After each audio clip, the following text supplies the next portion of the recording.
Hey everybody, it's Andrew Siciliano and welcome to the All Hitches Friday Night Spotlight, your one-stop, non-stop, high-octane ride through the best high school football action in Northern Virginia. Dash and Dan are diving headfirst into the heart of Northern Virginia's Friday Night Lights. The turf is hot, the hits are heavy, the rivalries are real. From Fairfax to Loudoun, Prince William to Arlington, Alexandria, every touchdown, every pick six, every game-changing play from 703 to the 571. Hopefully you're ready right now for the best in NFHS high school football. Enjoy.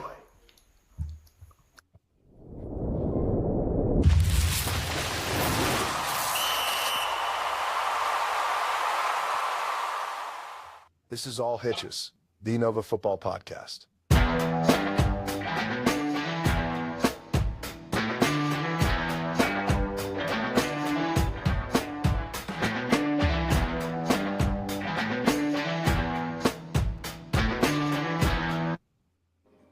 All right, welcome live. All Hitches, Friday Night Spotlight. Coach Mason, how's it going, buddy? Good. Are we on Twitter? I'm looking at our Twitter thing. I'm not seeing. We're everywhere, buddy. We are all over the place, man. Yeah. How you doing today, buddy? I'm doing all right. Looks like we're getting ready for kickoff. We are getting ready for kickoff, as always, buddy. I'm refreshing the feeds right now, and currently all I see is a bunch of pictures. Oh, wait. Yeah, we'll get there. Little by little, we'll get there. We are live from. Hold on, let me turn this down here. We got Lewis and TJ right now. I got them going live right now. All right. Let's see. Going around the dial here. Oh, we got Westpo Hayfield. This event is produced by an automatic camera that is experiencing technical difficulties. Which game is that? That is West Potomac Hayfield. Okay. Let's see here. Oh, we got a Garfield Colgan. Finally got a kickoff there. Let's see here. I'm excited to see. I'm excited to see Yorktown Marshall. We got action Yorktown Marshall right now. All right. Well, let's get to some of these games in a minute. Well, as I kind of freshen them up here, what are you most excited about today? Like I said, I'm excited to see. We haven't got to see Yorktown very much all year. I mean, the Braddock Westfield one is the marquee matchup, right? Right. And you're right about that. We have not seen a lot of Yorktown because they're on a different system. Yeah. That I kind of don't like that much. Yeah, I know you're not a fan. You're not going to talk about that for a little bit. What do you have on the Braddock Westfield game? I had nothing. I currently have nothing too. But I see I got Marshall. Got a nice little run on that first down. You can walk us through. I got to please stand by in the Marshall game. I got please stand by in the Oakton game. I got two please stand by. We got a kickoff, West Springfield kickoff to Woodson. Okay. But the only thing we got as far as offensive defense right now is we got Marshall with the ball driving. Well, right now you can do your best Vince Scully and give us a play-by-play here. Big hit by Yorktown on second down. It's going to bring up about looks like probably going to bring up about 3rd and 7. I do not think we are on Twitter right now. We are. I'm looking at it. We are. Okay. Yeah, I'm watching. Oh, you're watching on there? Because I'm not getting that. Oh, how weird. I'm trying to monitor the chat on there. Let's see here. So almost all the games are looking okay, I think. Almost all of them. Yeah, we got Hayfield Westpo is on now. St. James has kicked off. And okay. We'll be getting a sneak peek at St. James versus the Hun school. The Hun. The Attila the Huns. Attila the Hun. They don't mess with Attila the Hun. All right, well, let's jump into some of these games. I finally got them all kind of loaded for the most part, other than a few. So let's jump into some of the early action, my friend. Early action here. Let's see. I'm still trying to monitor the chat here. Let's see. On third down, looks like Yorktown has got to stop. So they're going to be forced to punt. Still trying to get myself set up here so I can feel like it. We got the coin toss there at Hayfield. Still got nothing at Braddock Westfield. Let's keep an eye on that one because I'll get on trying to refresh that. That could be a major dagger. Yeah. Start off first. Looks like almost a block punt on the Marshall Yorktown game. Looks like Yorktown's gonna take over about the 50-yard line. Well, it looks like yeah, you're right. I'm just looking at that. That we're gonna stay there because that's probably the closest to the. Let's stay here. Kind of see what we got. The Oakton Langley's pretty choppy. I got it's choppy on my end too. Yeah, I noticed that, and is that at Oakton? It is at Oakton. Yeah, that's been a common theme for at Oakton. Yeah. Let's see what we got here. We got to watch a little Yorktown. Look, a little error there in the backfield there. Yeah. This was a lot of I got a lot of heat on this one, Mason. I took Marshall in the highly anticipated upset game here. Marshall and Yorktown. Yeah.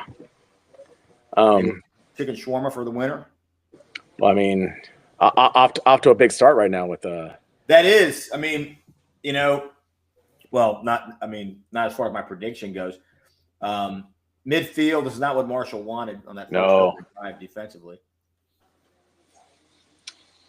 Joining us today, we could have the great former Woodson great Jared Van Acker joining us. Yeah. Do we have anybody who know we're going to come to the half? Yeah, we got all of our usual suspects. We got good old Eli Beegler joining us at the Woodson West Springfield game. Yeah. We got our friend Dark Visors and Levels. They're at the actually one of the private school games. They're at the Flint Hill game today, but we'll get them on and get a little update on that. Yeah. And then Carl is not in Fairfax. He's not at Fairfax. He is not. I think he went out west, young man. And let's see what Yorktown coming off a couple big wins here, buddy. Ooh, there's the flag. There's the flag. That's a big son of a gun too. 74. Yeah. Are you watching us on Twitter right now? You can you can see the Twitter because Yeah, I can see you scratching your head on Twitter. It's about. Oh, how weird! I wonder why I'm not seeing the live on my Twitter. Maybe close your Twitter and. Yeah, I did that. Still not. I'm not sure. It's up to 35 viewers on Twitter. Okay, well, I guess 36 if you could get your thing correct. Yeah. How weird. The penalty there, man, that's gonna move Yorktown back. Let me know if there's anything worth hopping around to. No, I think you're the closest one to the red zone right now on that one. We got Langley driving, Langley on the 45-yard line. We have closer than this, so we can kind of move in. What I think is Lewis and Blue. Oh, deep ball here. Oh, laid out for it. West Springfield Woodson. Let's kind of hop over here. That was a hell of a throw by Scotty Lewis. That was the replay. Throw that thing about a country mile. Oh, big run in the Fairfax game. Big run. Fairfax on the 20-yard line. Let's head over to Fairfax. Fairfax playing inspired ball, by the way. You and I talked about this. Oh, I'm going to catch the run. Look at this. Yeah, look at that. Is that the quarterback? Is it? I didn't see who it was. I caught mid-run. Yeah. If it's Baker, good old Baker Mayfield wearing 6. Baker Morris wearing 6. Yeah. Oh, it's going back, Mesa. Is it? Old. Oh, it's going back. That's rough. Yeah, but I mean, I'll tell you what, I didn't see who it was. I'm going to pretend that it was Baker Morris on the run because it just adds to my narrative of what I'm about to say right now. He looks outstanding, and he's added a little element. They got that smash running back. He's added a little dash to that smash. Yeah, I mean, he's really explosive. I mean, they found something in him, and from my understanding, he's only a sophomore, right? Yeah. Now they're back. We got a couple big penalties in this game, one in the Yorktown game, setting these teams back a little bit. I was watching YouTube here.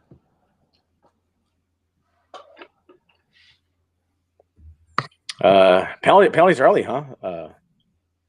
Yeah, some penalties. This could be a night of penalties. Oh, the night of penalties. Oh, We tend to accurately predict what these are going to be a night of every week. So yeah. Let's see. I'm Ooh, looking. here comes Baker Morris taking a deep shot. Incomplete.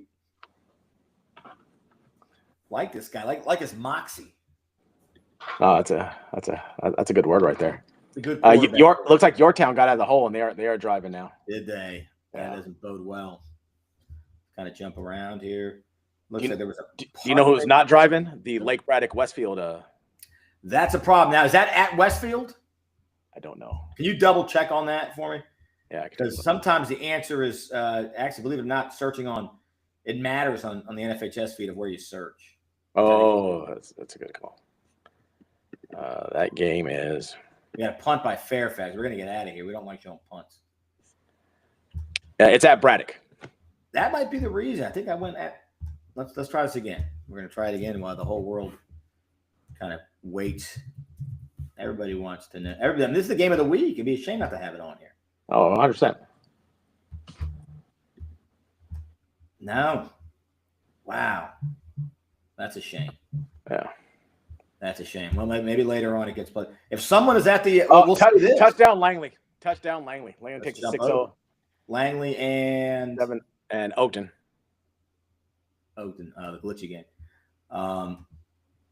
We gonna get the replay on it? We might get the, No, they just kicked the PAT right there. You gotta go back a little farther. Let's go back. There it is.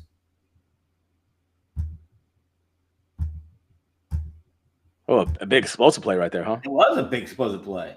We got the replay right here. The replay right here. Here we go. The glitchy replay. Oh, here he is. Our guy, Sandberg, throws it deep. It was off the camera. He threw it so deep. Probably Lee Evans, is my guess. Yeah, looked like J.P. Losman to Lee Evans is what it looked like. You like that pool, huh? I can't pull J.P. Losman out of their back pocket the way I just did. I thought you were gonna go James Evans. Yeah. So Langley was a big. This game could be Fireworks City though, but let's keep an eye on this one. Yeah, contrasting styles, right? Yes. Let's see. We got a big play here. Woods. We got a replay. They're drive. West Springfield's driving. Let's stay over here for a bit. This West Springfield offense with Scotty Lewis and we like Booby Wickham, right? Eli Wickham. Yeah. We like this team. Well, I am gonna be. Oh, look at Scotty Lewis. Oh, he falls. It's sack there. Look, there's a sack. That's what they call sack lunch. That's what Maryland. 14. That's what Maryland football does. Or Maryland does, right? Was that Hayden Green on the sack? Possibly. Let's see. You know, the Woodson D, you and I have been talking about this. Played AC tough, played Oakton tough. Yeah. We said, I mean, if the Woodson D can get a little bit of help, right, in the offense, I mean, he might be rocking and rolling. Yeah. Kind of like we talked about Herndon, sort of the same situation. Yorktown driving. All right, we got a 2nd and 15 here. Scotty Lewis about midfield. See what he could do here. Little screen. Woodson, and the defense is there again. I mean, look at that.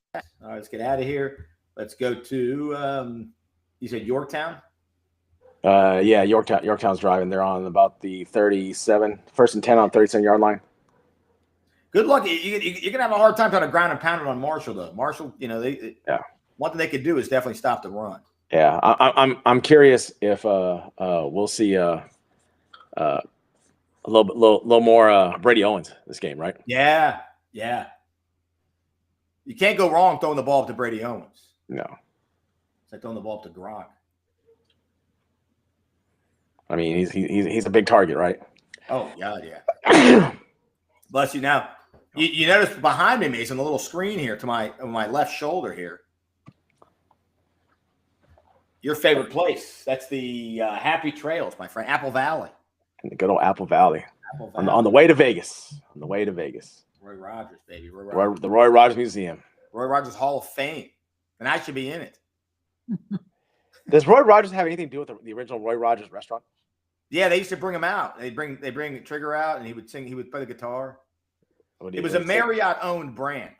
Oh, was it? Yeah, I know way too much about Roy Rogers. But it was Marriott owned. Do you have hot shops out there back in California? I don't think so. Another Marriott owned brand. I love hot shops. Good Sunday. Oh, Langley with 3 and out. Oakland with 3 and out. Ooh, Langley looks like. We got Garfield on the doorstep about to score on Colgan. Oh, well, let's see. Yorktown kind of throwing the ball. Thought he might have had number 2 cut across the middle there, but no. All right, let's see. Touchdown Garfield. Let's head over to Garfield. That is a big. Oh, you're at the very beginning. It looks like. Of the play? Oh no, you're not. No, you're not. Oh wow, they got the light show for the touchdowns. I was wondering if that was my camera. That's a light show. No, that's a light show there. Real tomato ketchup, Eddie. Nothing but the best. They're doing big things in PW, my friend. They really are. None of the best here at Garfield. Let me rewind it here. Here's the TD. Oh, they were down the goal line. Yeah. And boom, puts it in. All right, we don't miss touchdowns here, my friend. We don't miss touchdowns. We might be missing Robinson and McLean touchdowns because that game is not on the feed. No, I mean, let me know if that game pops up though, because I did make a call. Ooh, I think touchdown, Booby. Oh no, here it is, and I got there just in time. Let me rewind it a second here. Yeah, the replay's going right there. There it is. Look at that hole. Woo. Wickham. Look at the speed and power. Wow. I mean, that guy's a force.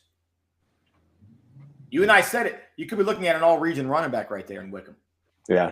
Looks like touchdown, Yorktown. There it is. Oh, boy, they're coming fast and furious here. They are. We like that. We like that around here. And I caught it just in time, actually. We got a 7-0 first play of the game with Patriot against Osborne Park.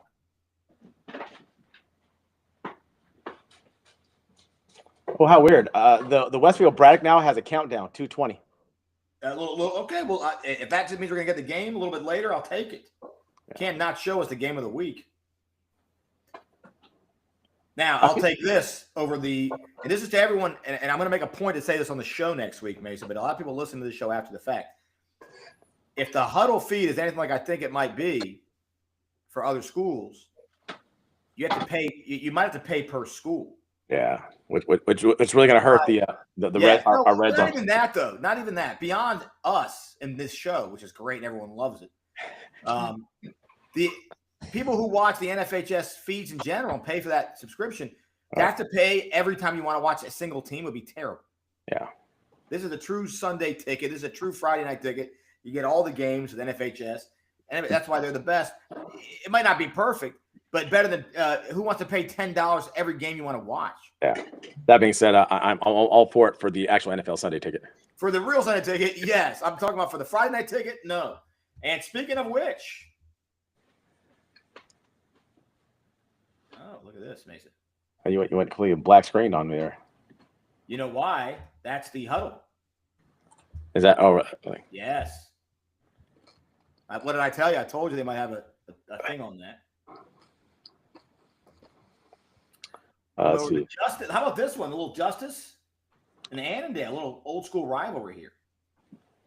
Charlie Garner squaring up against James Milner.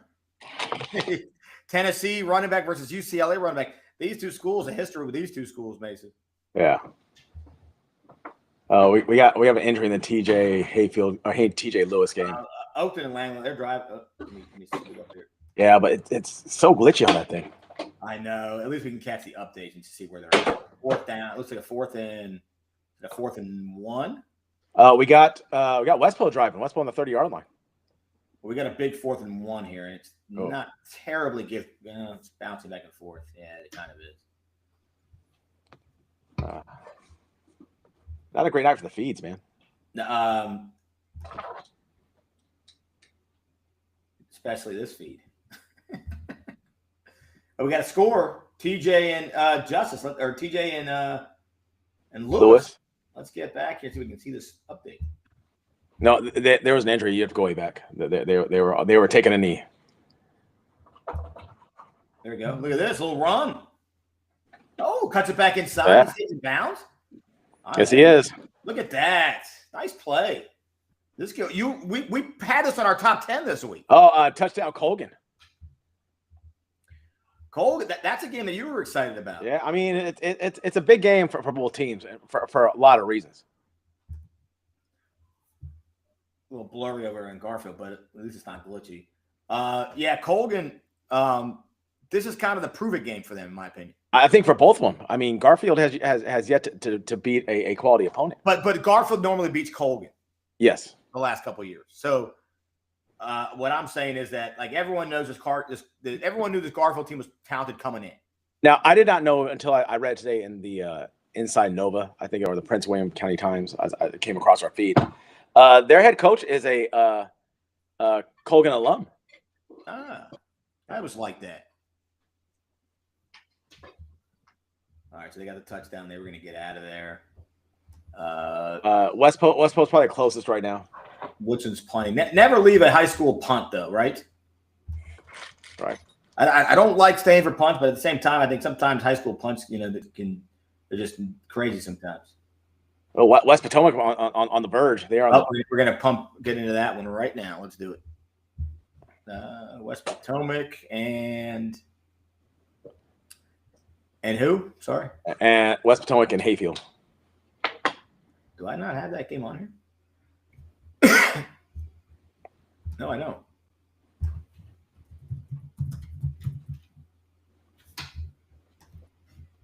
Do I not have a score on this one? Oh, there we go. All right. So South County and Fairfax still scoreless. You surprised by that early? I'm just saying. I'm announcing scores. No. I'm asking legitimately. Like, are you? No, I don't think so because I mean, the style of play that Fairfax does, right?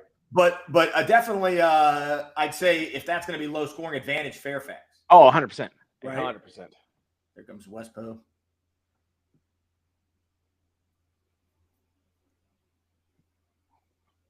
I'm going to try and I'm going to see if I can. What I'm going to do. Yeah, the Langley up 14-0 on Oakton. And they scored again. And yeah. Let me see if I can get to it. No, it's going to be back a little while. Wait for you. Maybe back that long. Because they're kicking off right now. Is he going to break through in this run? It's the glitchiness is the problem. Right. That's the issue. Oh, TJ. That kid break it? Oh, TJ with a huge run. I think this is the touchdown here. All right. Hopefully it's not. It's something to the camera because the camera keeps on zooming in. Oh, no. Look at that. It went from 7-0 to 14-0. The camera just totally missed it. Oh, yeah. That's a shame. All right. We'll learn our lesson there. We got to play at TJ? Yeah. Oh. Did he score this? Huge run in the West Springfield Woodson game. I think this may be Booby Wickham's coming out party. Uh-oh. Hey, good on number 4 for catching him, though. Yeah. Because he's not slow. We know he ran track in Texas and he was all state. Yeah. I believe that's Niedrich for Woodson. Okay. I'm going to say something silly here, but I think it'd be fun. The high schools should do the fastest man contest and stuff. Yeah. Would that be fun? I know someone could say, well, it's called track. but no, there are a lot of football kids who don't run track. So I know some high schools, there are some places that will do the weightlifting competition in the spring. You bring all your guys together and they'll have all schools. You could do it like that. You could do strong man and then the fastest man contest. Yeah. And I think it'd be fun. Boy, the Oaks and Langham thing is killing me. We're in the era of all hitches, bringing a little fun back to. We could totally sponsor like a strong man, fastest man competition. We could have it in one of our backyards. Yes, make high school sports fun again. Right? Yeah. Not that they aren't fun. I don't mean the actual. But the stuff around it, right? The pomp and circumstance. Right. During the spring, right? During the spring would be pretty cool, right? Got a 20-0 lead, Patriot over Osborne Park. Patriot looked at I give him 3-game winning streak if Patriot wins? I think so. Yeah. I mean they got the young, they got the freshmen playing. Starting to kind of get his feet wet a little bit. Yeah. Oh, little delay handoff. That's not. I don't think that's That's Wickham. No. Their other running back Oh, Davies. Davey. I don't think that was, unless he changed his number. I thought he was 22 or 23. 23. Right, that was 24. Yeah. But as you and I know, West Springfield has a plethora of running backs at every level. Yeah. Westport just kicked the field goal to take a 3-0 lead over Hayfield. Okay. And what Fairfax is driving again, but nothing to show for it yet. No. And we got nothing in the Braddock. Oh, you said there's a timer now. Not anymore. It's back to just seeing. Wait. Oh, wait. It's on. And it is 7-7. Look at that. We knew fireworks would fly. Can I go backwards or is that? No, it won't let you. No. I think it's probably where the camera kicked on it. All right, we'll keep an eye on that one. We're back, folks. We got the game of the week is back on. Everyone likes that. 3-0 West Potomac. We don't know what the score is over here. Mount Vernon and Edison 0-0. Oh, they're driving though. 14-0 Yorktown over Marshall. All right, we got a score about to happen here in the Mount Vernon game. That touchdown Edison? Fully upset? Oh, wow. How the turntables have turned. It's a rivalry game, right? It's the Bird Bowl. What do they call it? No, Bird Bowl was last week. Edison and Hayfield, but still, but this is actually better than the Bird Bowl. You know what this is, my friend? This is the Coach Holland Bowl. Oh, that's right. Rivalry week. There's a few, and I said this last week on the show. There's a few of those this week with Pannoni going back to South County, Holland here.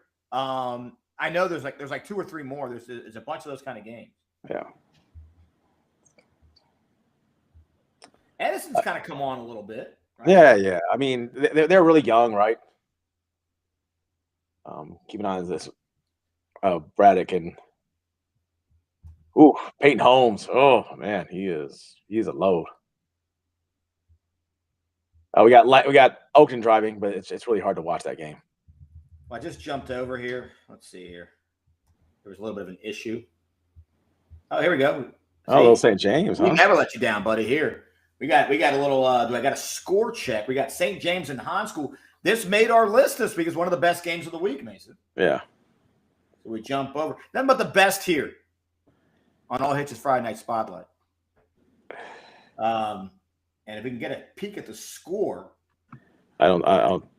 Do they have a? Yeah, it'll be across from us, so we can see it. It's like almost at the 50-yard line, up there on the wall. Now I'm trying to. Now they're both in colored jerseys. Who's the Navy would be St. James. Navy would be St. James. And we got a penalty. Let's see this explosive offense that everyone's been talking about. The highly explosive offense. Looks like the scoreboard might be off. No, it's a little to the left. There it is. 7-0 St. James early. Okay. And you were a big fan of the Hahn. You said they had a lot of guys. They do have a lot of guys. They have quite a few. You like how I massaged that into saying you were a big fan of the Hahn? Yes. It's skillful. It's art. It's really an art. They're walking backwards. They're doing a moonwalk. We'll come back to this one. Let's see. All right, Woodson driving down 7-0. We got. Let's take it here in Braddock 7-7. We've been missing this one, and they just crossed midfield. Yeah. The question was going to be in this game. Is Braddock going to throw the ball to run? I'd like to know how they scored early. Is Braddock going to throw it or are they going to run it? Let's see what they do here early. Oh, look at that. Yeah, don't do that. And it looks like end of one, right? End of one's going to be 7-7. They're about to go to the quarter. Oh, the other rivalry game was McLean Robinson, the Coach Blair Bowl. Yeah, which is MIA. Check that out, actually, Mason. See if it's back on. I couldn't even find the graphic for that though. It's on at McLean. McLean. Let's see here. Garfield 7-7. Oakton got on the board, and I can't even bother to look because it's just that game. So if you're at Oakton, try and tell the admin at Oakton that maybe to read. like do you remember like the Nintendo games? You just got to blow into it or something. Just maybe smack the screen. Yeah, nothing from McLean. That's how you're listed. No, but it was listed. I had it. Oh, I don't see it at all. Try Robinson then. Try Robinson. It was listed. I see a JV game. Oh, another field goal. Oh, he missed it. They put it in the books. Is it? So Fairfax had another field goal? Or no, Fairfax scored a touchdown. I don't see any. I see a pass game, but I see, for upcoming and latest highlights, there's nothing there unless I'm wrong. All right, I'll check it out in a minute. Let's see Fairfax. Fairfax drives on the field and gets some points here, Mason. We're second and goal right here. Little speed option. That's a touchdown. What did I say? That's the guy. It's good old Baker Mayfield Morris. Another team. Are they in the grays?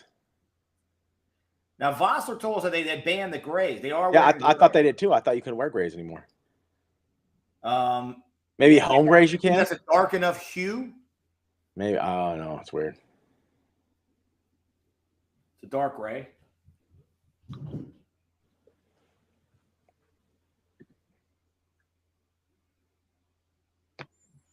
PAT coming. Yeah. Braddock driving. Braddock is on the about 36-yard line. Let's check it out. And here in a few minutes, we got some in the chat there, and then let me see.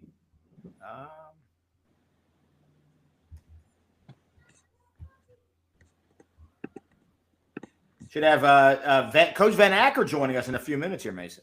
Oh, okay. And Van Acker, always the studious guy that he is. I mean, he told us, he was like, hey, I need to watch all 10 games you guys are going to highlight. The man wanted to watch film, Mason. He didn't want to watch film. You got to respect that. That's a football junkie right there. Yeah.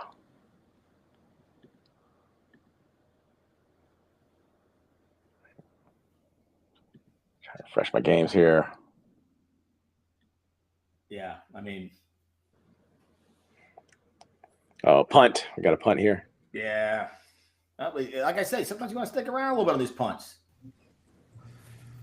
Oh, that was close. He had to move back for that one. Yeah.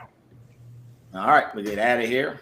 And there he is, the man, the myth, the legend. What's up, fellas? How's it going? What's up, VA?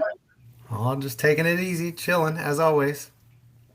Enjoying these games so far? Yeah, it's some good games already. Already high scoring right out the gate. Yeah, that Oakton. Too bad the Oakton one is not the best connection because that game's going to be high flying. Got a little. Woods is playing them tough so far, though. Yeah, no, they. Oh, ooh, man. nice. He just got just swallowed by that front four. So since you coached last year in the Cardinal, although I guess the Garfield and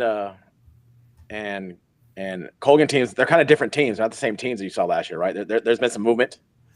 There's been some movement. A lot of graduation on both sides of the teams, but some of them brought back a lot of their key players, like Colgan, George Hall at quarterback.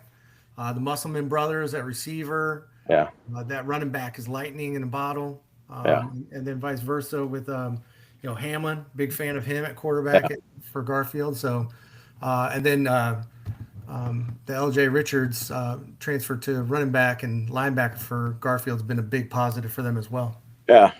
VA, you looking good, man. Down 35 pounds. Look at you, man. Really? Hey, congratulations, buddy. That's fantastic. Looking sexy there with the gold chain going, man. Look at you, blinging out. Down 35 pounds. What does that mean? Is that no? You're not eating any Georgia steak and cheeses right now. What did you do exactly? No steak and cheese. Just watching my portion size. You and we love talking food, buddy. Oh, I know. It kills me. Every week I'm on here, listen to you guys speak, and you guys always talk about chicken shawarma and wings from Jimbo's, and I'm sitting there like just salivating, like, oh, please. But chicken shawarma though is actually like that's not. Oh, that kid can run. That's LJ, right? Is that or Or This is the L.J. Richards Bowl, though, kind of. it is. Or are there any other kids from Colgan a year ago that are on this team, or was it just him? I think it's just him. But that one kid, the kid they call Quack, have you heard of him, VA? Yeah, he's legit. The running back. He's really good. That's a nice thunder and lightning, huh? Yeah. Jeez. And they'll line them up both in the backfield. Like LJ is kind of like an H-back kind of deal. And it's pretty lethal. Coach White's been doing a great job over there year one. 4-0, first time in school history. And if they probably win, they're probably in. So that'd be the first playoff appearance for Colgan in school history. So that's pretty impressive. Yeah. Colgan's rocking and rolling. George, you got to love George Hall. Yeah, he's really good. He's got a strong arm. He can throw it from hash to numbers, which is pretty elite. Yeah. But he's definitely, whenever you have that senior returning quarterback that's got multiple years of experience, that's always a bonus for you, especially if you take over a program like Coach White did. So I mean, you hear him all the time, like beating the drum, like about Region B. Like, how do you fix that? Because I mean, you had teams that are 6-4, right? They didn't make the playoffs in Region B. Yeah, I remember last year it was kind of a seesaw battle between Garfield and Woodbridge getting that last kind of playoff, and they kind of split, for the district championship last year. The only thing I can see is if you move those Fredericksburg area schools, the Stafford schools, and move them down to A. Yeah. And that'll alleviate the amount of teams that are in Region B. But I mean, definitely there is a discrepancy between the amount of teams in each region, which unfortunately the way our state's set up, it kind of lends it to that difficulty. Touchdown West Springfield. Also touchdown Langley. Langley up 21-7. I was just at West Springfield. Well, there you go, bud. Hey, look at that. We don't miss it here, buddy. We don't miss it here. I think you'll probably get the replay coming up. I was just there too. Yeah, here it is. That's a bomb. Watch this. Yeah, it's a bomb looking like Scotty Lewis looking like Richie Gannon. Oh, he He fumbled the ball. Bad snap. Oh, is that Austin? Oh, Wow. It might be, but I don't know. I told you we love Scotty Lewis. Got one of our Player of the Week awards last week. Guy's an absolute stud. I know VA's probably been there at one time or another, right? Something happens, your safety starts staring the backfield, and the receivers go running right past them. You're like, no, don't do that. Garfield just scored a touchdown against Colgan, up 13-7. Does everybody in Prince William have the light show, man? have the lights like Not that? everybody, but I think a good majority of them do have the light show kind of concept. I'm indifferent for it, Yeah. I think sometimes it's pretty cool, and then other times I think it's pretty cool when we score, but it's kind of like, dude, turn off the lights. Come on now. Also, the cameras in Prince William are awful. Yeah. It looks like they have it's like VHS. I expect to see I the know. It's like flash I'm watching, 12 in the corner. Like 10-yard fight on Nintendo or something. Yeah, the quality is not the greatest, and some of the schools, as you guys have been seeing over the week, they're not even televising them. Yeah, look at that comparison in the screen. I mean, between these two. Nice. Hey, VA. So we're watching Fairfax, and Voss was saying, "Aren't the gray jerseys banned?" From my understanding, those were supposed to be banned. Now, does the rules get implemented? But from my understanding, you have to have white jerseys when you are an away team. But the gray is the home, though. Well, even with the gray, you're supposed to have a darker color home jersey. I wonder if the shade of gray matters. Now, you also could get to that point where then if you make an agreement with the opposing team and say, hey, we're going to wear our light gray, you guys can wear a dark color. Sometimes schools will allow you to do that, kind of like who is it? The LSU. Sometimes they like to wear.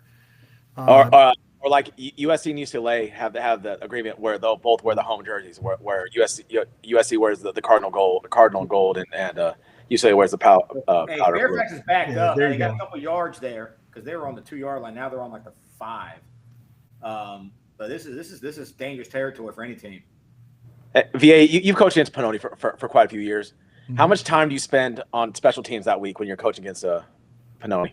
Well, I feel like with a guy like Coach Pannoni, a veteran coach, knows football inside and out. He's a special team guru, kind of similar like me. Like I love special teams, and it's a third of the game of football. And if you don't prepare for that third of the game, you can get beat just by that alone. And especially when you get against a team like a team that's coached by Coach Pannoni, because he'll fake, he'll onside kick, he'll do the swinging gate, he'll fake punts, he'll do all these different formations. And, if you try not to even plan against it, that's how you get beat. And so now one of my proud moments. All right. Now we lost in the game, so that part stunk. But playing against his Fairfax team where he was running special teams and I was running special teams. I remember this. We blocked a punt, and in the first half, and it was relatively close. They pulled away in the second half. It was relatively close in the first half, and we recovered 2 onside kicks against them, and they didn't recover anything against us, and nor did they block our punt. I was a very happy man at the end of that game. That felt good. One of my horror stories of Coach Pannoni was, I can't remember exactly what year, but I think he onside kicked it like 5 or 6 times and got every single one against me one time. Dang. And that was before they changed the rule where you can't run into the guy before it crosses, the team. But I mean, they don't always call that either, even now. He worked it to perfection. I was like, man, this can we just kick it out of bounds to help you? Kind of thing. Out of curiosity, do we have any updates in the St. James Hun? Okay, let's just see this deep ball. Oh, they're gonna throw a flag on that. Is there a flag on that one? No, I think they're walking back. I saw something up in the air, but let's jump over to Springfield. It keeps doing this, but you can outsmart me. It ain't happening. Give it a second here. Let's see. Jeez, you're right. That huddle's terrible. Yeah. See, I mean, people can talk all they want about the NFHS having a competitor. I hope anyone who makes any decisions is watching this. This is what you get when you go to the huddle. I saw something. No, it's coming on, but I'm just saying it grays out, it delays. It's just you can say what you want about NFHS. It's inferior to NFHS. It just is. Yeah. Westfield and Braddock just kind of trading punts right now. All right, here we go. You know what score I'm really surprised of right now? West Potomac only being up 3-0 over Hayfield. Yeah. That's St. James. St. James is driving, right? St. James driving again, and we left. They were driving last time. Let's see if they scored. If we get a peek at the scoreboard there, it's like on the 50-yard line. There, we're a little behind in front of it. A lot of flags though in this game. Yeah. I left last time. There was a flag. All right, the camera's going to pan back. We might get a little scoreboard. Darn it. Is that Teasley at the bottom? That is. He's a formidable looking guy, isn't he? Yeah. I mean, look at that corner. Looks like he's like 2 feet tall. Yeah. Compared to him. Because he's probably about. Oh, are they playing the what you call it bracket, the Megatron bracket over him? Are those two guys doubling him? Oh, I guess not. Oh, we got a bad snap. Come on, camera. Let's give us. Braddock had a big play. Just scored a touchdown. Which game? Braddock. Oh, we gotta check that out. Maybe get a replay. Should be coming up here pretty soon, maybe. How about that feature, VA, the NFHS replay feature? I love that. I also like the yellow line. That's really cool. Some of the games have it, some of them don't. But definitely NFHS has kind of upped their game. They really have. And it's been a huge advantage ever since COVID to have access to all these games and all that, the live feeds, and it's just revolutionized high school football where you can. There it is, Ty Jackson. I watched my old high school. The run after catch every Friday back home in Illinois. So they pounded it in after that play. Yep. Okay. All right. So we did it there. Hey, VA, I know you don't watch a ton. You haven't been watching a ton of it, but do you have a favorite right now in Northern Virginia right now that you like a lot? Man, I'm one of those old school cats that if you get, in order to be the best, you got to beat the best. Right now, Battlefield's still at the top. And there's been multiple close calls with them, but the field goal here. This is a pretty healthy kick, fellas. I would say them in Region B and probably Region You got it. Region C or C right now would probably be Lake Braddock, and Region D would probably be. I still like Madison. I still like Madison. Got a score? We got a 13-0 game, man. St. James. They're for real, buddy. Yeah. So does that mean with that field goal, that means they've kicked 2 field goals and a touchdown? And a touchdown, right? Yeah.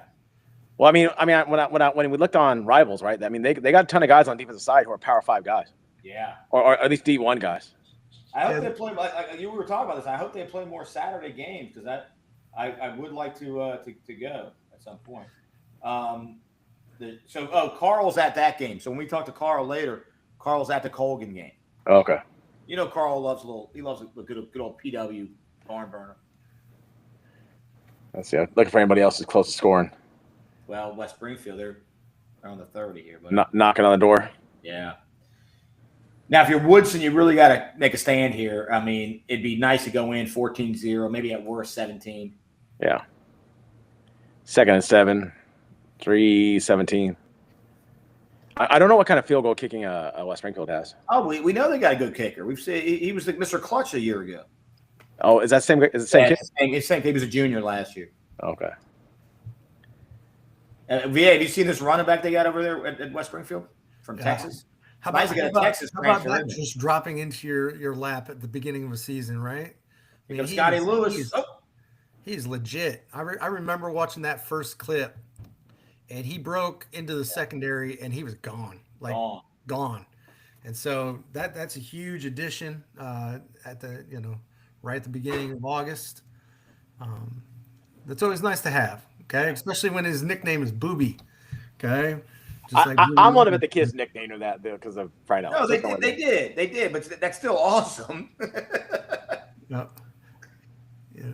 I feel like that's a common thing, right? Where you move in from. Yeah. Classic movie. All right, so 3rd and 7 here. Let's see if they bring the kicker out here in a minute. If they don't convert here. Well, I guess it also going to depend on how many yards they get on this down, right? Scotty Lewis got a little time. Well, they're just going. They're just airing out all over the place, aren't they? I mean, you and I spoke about Lewis all last week. Yeah. I was calling him the Philadelphia cab driver, Richie Gannon. How many times are you going to call him Richie Gannon? Because I like Richie Gannon, buddy. That's why, all right? You gotta love all the nicknames you give everybody, Dash. The Maltese Falcon and all that kind of stuff. It's hilarious. It's great. And he's a Minnesota guy. And Gannon had some years in Minnesota. Is he a Minnesota guy? Yeah, he's a Minnesota guy. Oh, okay. I told you, his dad played for the. I don't know. I can't remember anything, man. You think I make half these stories up? I mean, you do sometimes. No, it embellish a little bit. I don't completely make them. Well, VA's a big Minnesota Vikings fan. It's one of his favorite teams. Come on now. Yeah, okay. Okay, that's good. Hey, you guys are playing well right now. Through and through. Hey, you like your coach? He yells at sideline like females on the sideline. That was crazy. That interaction. He's a jerk. He's always been a jerk. And you guys will like him for now. Don't worry. Give him the whole season. He'll fall apart, and you're going to hate him by the end of the season. He's very unlikable. That's fair to say. Well, I mean, a lot of people had that same kind of opinion of Ditka, and no. Come on. Ditka was lovable in that way. Now, Ditka had a way about it. I love Ditka. So that's why I'm disagreeing with you. I think everyone. He had SNL skits. I mean, he was just so lovable in that kind of way. Ben Johnson's not lovable. No, he's not. He's not. But as long as we keep getting some W's, I'm happy. Well, he is just letting it go, man. He really is. Hanging in the pocket, hanging tough too. Yeah. kind of looks like the West Springfield of old, where they just launch it all day long. And they sent 7 there, dude. I mean, they're not messing around. Fairfax backed up again against the goal line. Man, they just can't get out on the shadow right now. Oh, 2nd and 19. Oh, wow. Nice run. Nice run. Safety? Let me know, and I'll hop over. I mean, we're in the red zone, so I don't want to deviate, but let me know if all right, here we go. You give it to Wickham 3 times, it'll probably be all right. They really are just taking shots. You're right. He's got him. Oh, wow. Nice return. No. The Braddock game? Yeah, big return the Braddock game. All right, we'll hop over.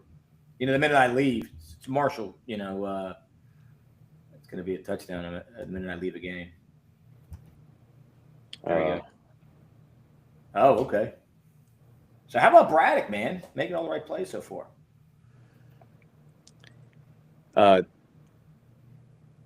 Another tough one though for I mean, not they're gonna lose, but I mean Westfield's schedule is not a joke, man. No, but he wanted that though. I mean, Voss wanted. He said he wanted. They need to be ready come playoff time. Another one of good old Coach VA's adversaries for a lot of years in Vossler. Yeah, it's really cool because even though we were opponents on different sides of the sidelines, Coach Voss, Coach Doc and myself and a lot of the other coaches, we'd get together and we'd have some cheesesteaks at George's. Down, we talk, and we're all real strong supporters of one another and what we do as coaches and impacting kids' lives.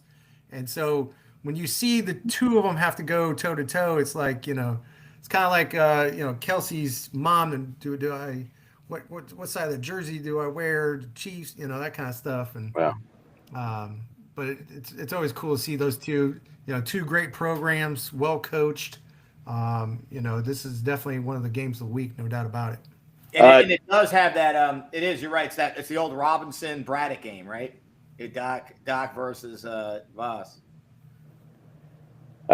Quick score update. Laney's up 28-7 in the second quarter still. Wow. Yeah, that's. Came to see an offense and the wrong one showed up. There's that. 22 seconds left. They're about to go to half.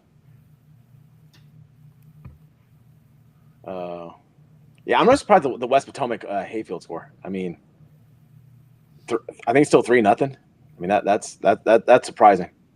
Consider the fact that what happened here in there's a powwow almost at the 50 between coaching staff and the officials. I don't know if somebody's injured. Well, to your point, 4th and goal in the Woodson West Springfield game, and we're going to find out about that kicker here in a second, Mason. So we'll come back. Let's see here. Oh, a referee must have went down in the Garfield-Colgan game. Oh, yeah, they're walking him off. I see that. Yeah. Braddock's knocking the door again. I'm kind of hopping. Oh, let me get back. We got an update out of here. We're gonna have a play here on 4th and goal from the 10. I'm surprised they don't kick it.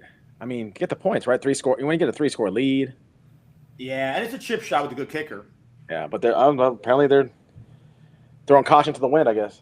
Well, for good reason, as you're about to see here. I'm getting updates on some of these games. I just got an update from this. Tell you what, Peyton Holmes can run that rock, man. He is good. He can. Keep an eye on Austin on this one. Oh, wide open. Oh. And it wasn't even the wide open. He had one guy wide open in the corner. Yep. But he hits Javon Austin for the touchdown. Brother of Kai. Was that spot? Was that what that was? Oh no, the pivot. He ran that pivot in. Yeah. Man, that hurts. That hurts. Yeah. If you have him and then 14-0 half. Okay, right? 14-0, like 2-score game. And what do we got here? We got Braddock on the 1-yard line.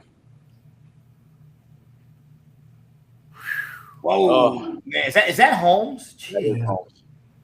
He's big and fast. I think you said this last week. Him and Wickham are very similar. Yeah, I think so. They're long. They're kind of like they have those kind of that Eric Dickerson style. Although I saw him, and he doesn't look like he'd be a physical runner, but he is a dog in there. Like he's a term that I've heard coaches use before. He's not an easy tackle. He's not an easy tackle. No. Like you got to bring your lunch pail. And the other thing, he's a track kid, right? So he can run away from you. Right. It's not like he's just going to run you over and it's going to be – no, you miss him and he's gone. Keep an eye on that one. Let me know. And then let's jump over here. I mean, Colgan's threatening to tie this game up, guys. Oh, come on, NFA. Just don't let me down here. I am really surprised that Colgan's never made the playoffs. I mean, it seems like they've had some talented guys for the last few years. Yeah, I mean, they've definitely kind of been a program that's kind of in and out. They've had some really good football players. I think it's just a matter of bringing it all together and really, I think once again, kudos to Coach White. I think he's really brought his flavor to the program, and he's done great things. We got a 4th and goal. Braddock has not gotten in yet. It's a hold.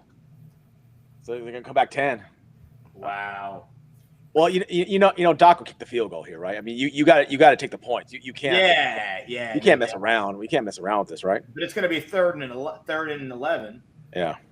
So I mean, he's going to take a shot at the end zone here, and you're right. And then I think he'll kick the field goal, unless he gets really close and they get 8 or 9. Oh, it's a 5-yard penalty. Yeah. 6. That was 10. Have you got a chance to watch Woodbridge at all this year, VA? Yeah, I've seen them a couple times. I saw them live when they played Gainesville. I went to that game live. They are legit. They look amazing. Having I can't think of his name. The transfer from. He almost had it.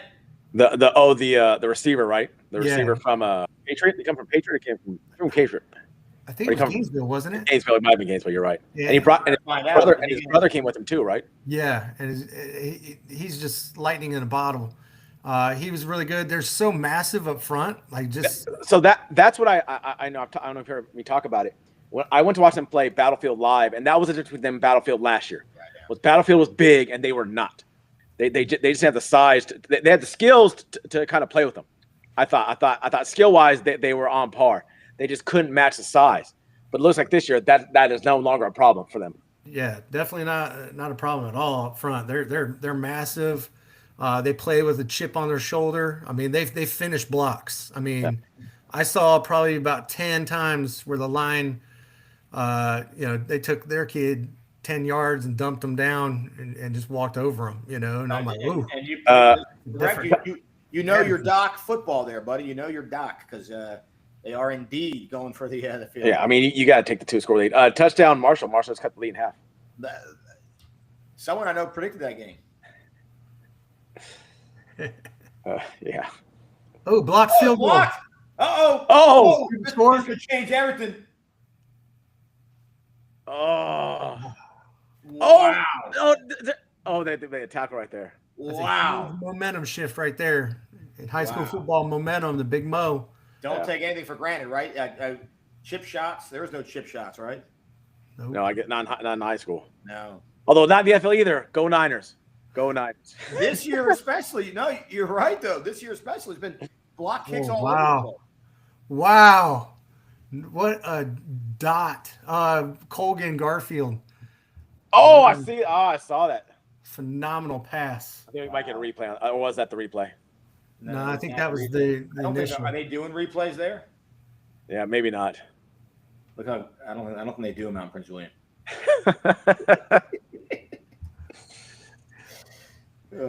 I'm surprised you ain't getting all that hate mail that Mace's getting there, Dash. Especially. Yeah, tell me about it. Tell me about it. It's the Mike Ditka thing from earlier. That I say it with a smile and a funny face. Mace is doing his best Ben Johnson when he does it. Watch this. Oh, what a grab!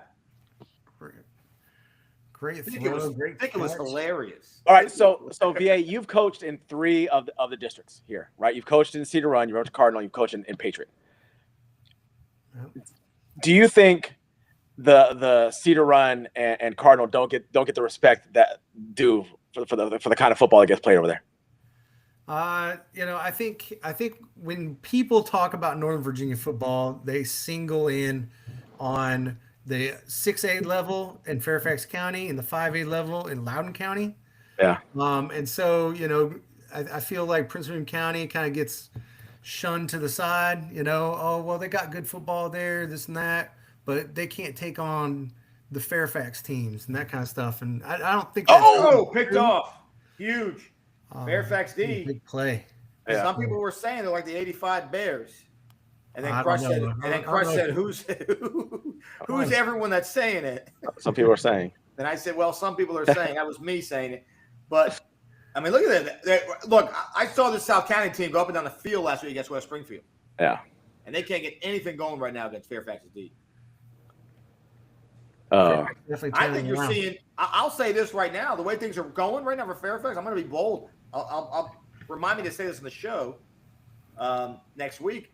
But I think this interim coach, Coach Frank, I think if things continue the way it's going, I think he's making a freaking case to be named head coach. I'm going to say that right now.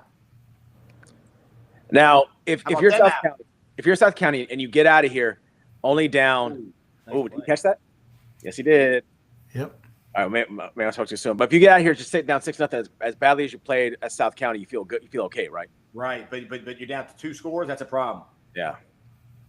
Because You know, that defense is playing legit ball. I like this Baker Mayfield, the Morris kid, man. I also think Fairfax has got a little bit of extra.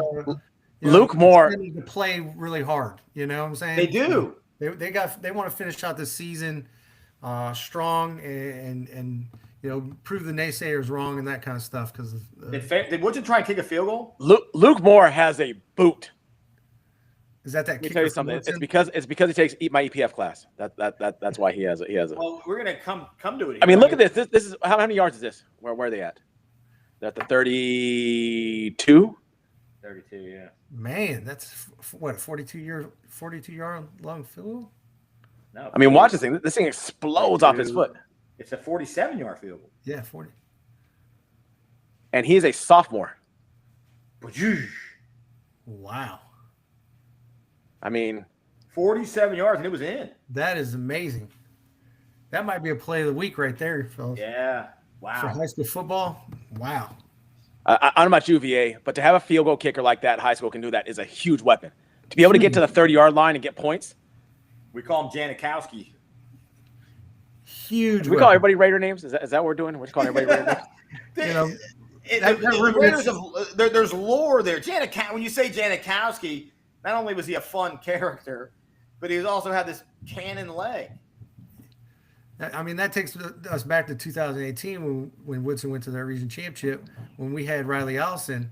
I mean, he was golden. All-state kicker. All-state 6A kicker.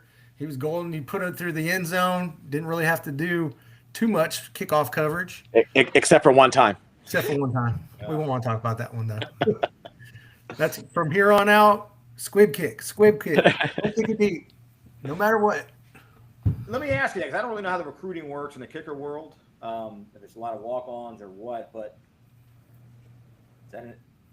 Incomplete. You can tell when the kids are doing this. But how did that? Was he trying to play at the next level, VA? How did that work for him? Because he was all-state kicker. He was obviously a talented kid. I think initially he was really interested in playing college football. He went to all the camps and combines and that kind of stuff. Being a kicker, trying to get recruited is very difficult. Yeah. Most kickers do not get scholarships straight out of high school. They'll come in as a walk-on, try to earn their way, and then eventually get a scholarship down the road. So, I mean, you're paying full tuition at a school. Back when I used to coach down in Virginia Beach area at Grafton High School, we had a phenomenal kicker the year before I took over. His name's Jared. I can't think of his last name. But he went to West Virginia, and he went there, walk on, said, hey, signed up for classes, all that kind of stuff, showed up at fall camp, and they brought in 6 kickers. And, they were like, oh, you're our next kicker. But then they brought 6 kickers in. They didn't even give him or issue him a helmet or shoulder pads or anything. They gave him a pair of shorts and a T-shirt. They went out and had a kicking competition day 1. He missed 1 field goal and got cut. Wow. Wow. And so he had to stay there and Fairfax lined up for a field goal. He had to stay there for that year, go to school, and then he transferred to ODU, and he got time in the NFL. No kidding. So, it's a tough go for kickers, long snappers, any specialists, but I feel like if you believe in yourself and you go out and you fine tune your skill set, somebody's out there looking for you. Because once again, how many games have we seen where somebody misses a field goal and loses a game? Yeah. Trust me, as a Niner fan, I saw it a bunch. Saw that a ton. Good old Jake Moody's an Illinois guy. I mean, he's not. Is he from Illinois? Is that where Jake Moody's from? I thought he's from Illinois. This is a big field goal, by the way, because I mean, you get something out of that huge play. Right. Yeah. Nothing sucks worse than getting a block kick and then not getting your points out of it. Right. Right. Let's see if they have Janikowski. He's a big guy. Yeah. You know what? I miss the old toe puncher lineman. Bring that guy back. Do you get it? Yeah. They got it. Yeah. Really good kicking this year. That's one thing. Observation there. Kicking in general. Yeah. I think you and I had this conversation sometime, maybe last. I don't know. We talk a lot. Remember back in the day when a 50-yard field goal was a big deal? Yeah. Now guys are getting 60. I know. In my on a regular mind, basis. I mean, it still is in my mind, but yeah. I mean, anything above 45 is supposed to be an automatic now, right? Anything 45 and closer is an automatic in the NFL. And speaking of which, so Colgan missed their extra point. Is that what happened? Apparently. Yeah. So we're just talking about how these kicks are so easy, and then I guess we missed the. This game's going slow. I mean, this is one of the few games that are not at the half yet. I think we got a touchdown. Touchdown Lewis looks like. Touchdown Lewis. Pick it out. The Lewis Justice game. Yeah. Yeah, they do. The Oakton Langley thing is in the Matrix. The score here. I'd like to know the score. You can. This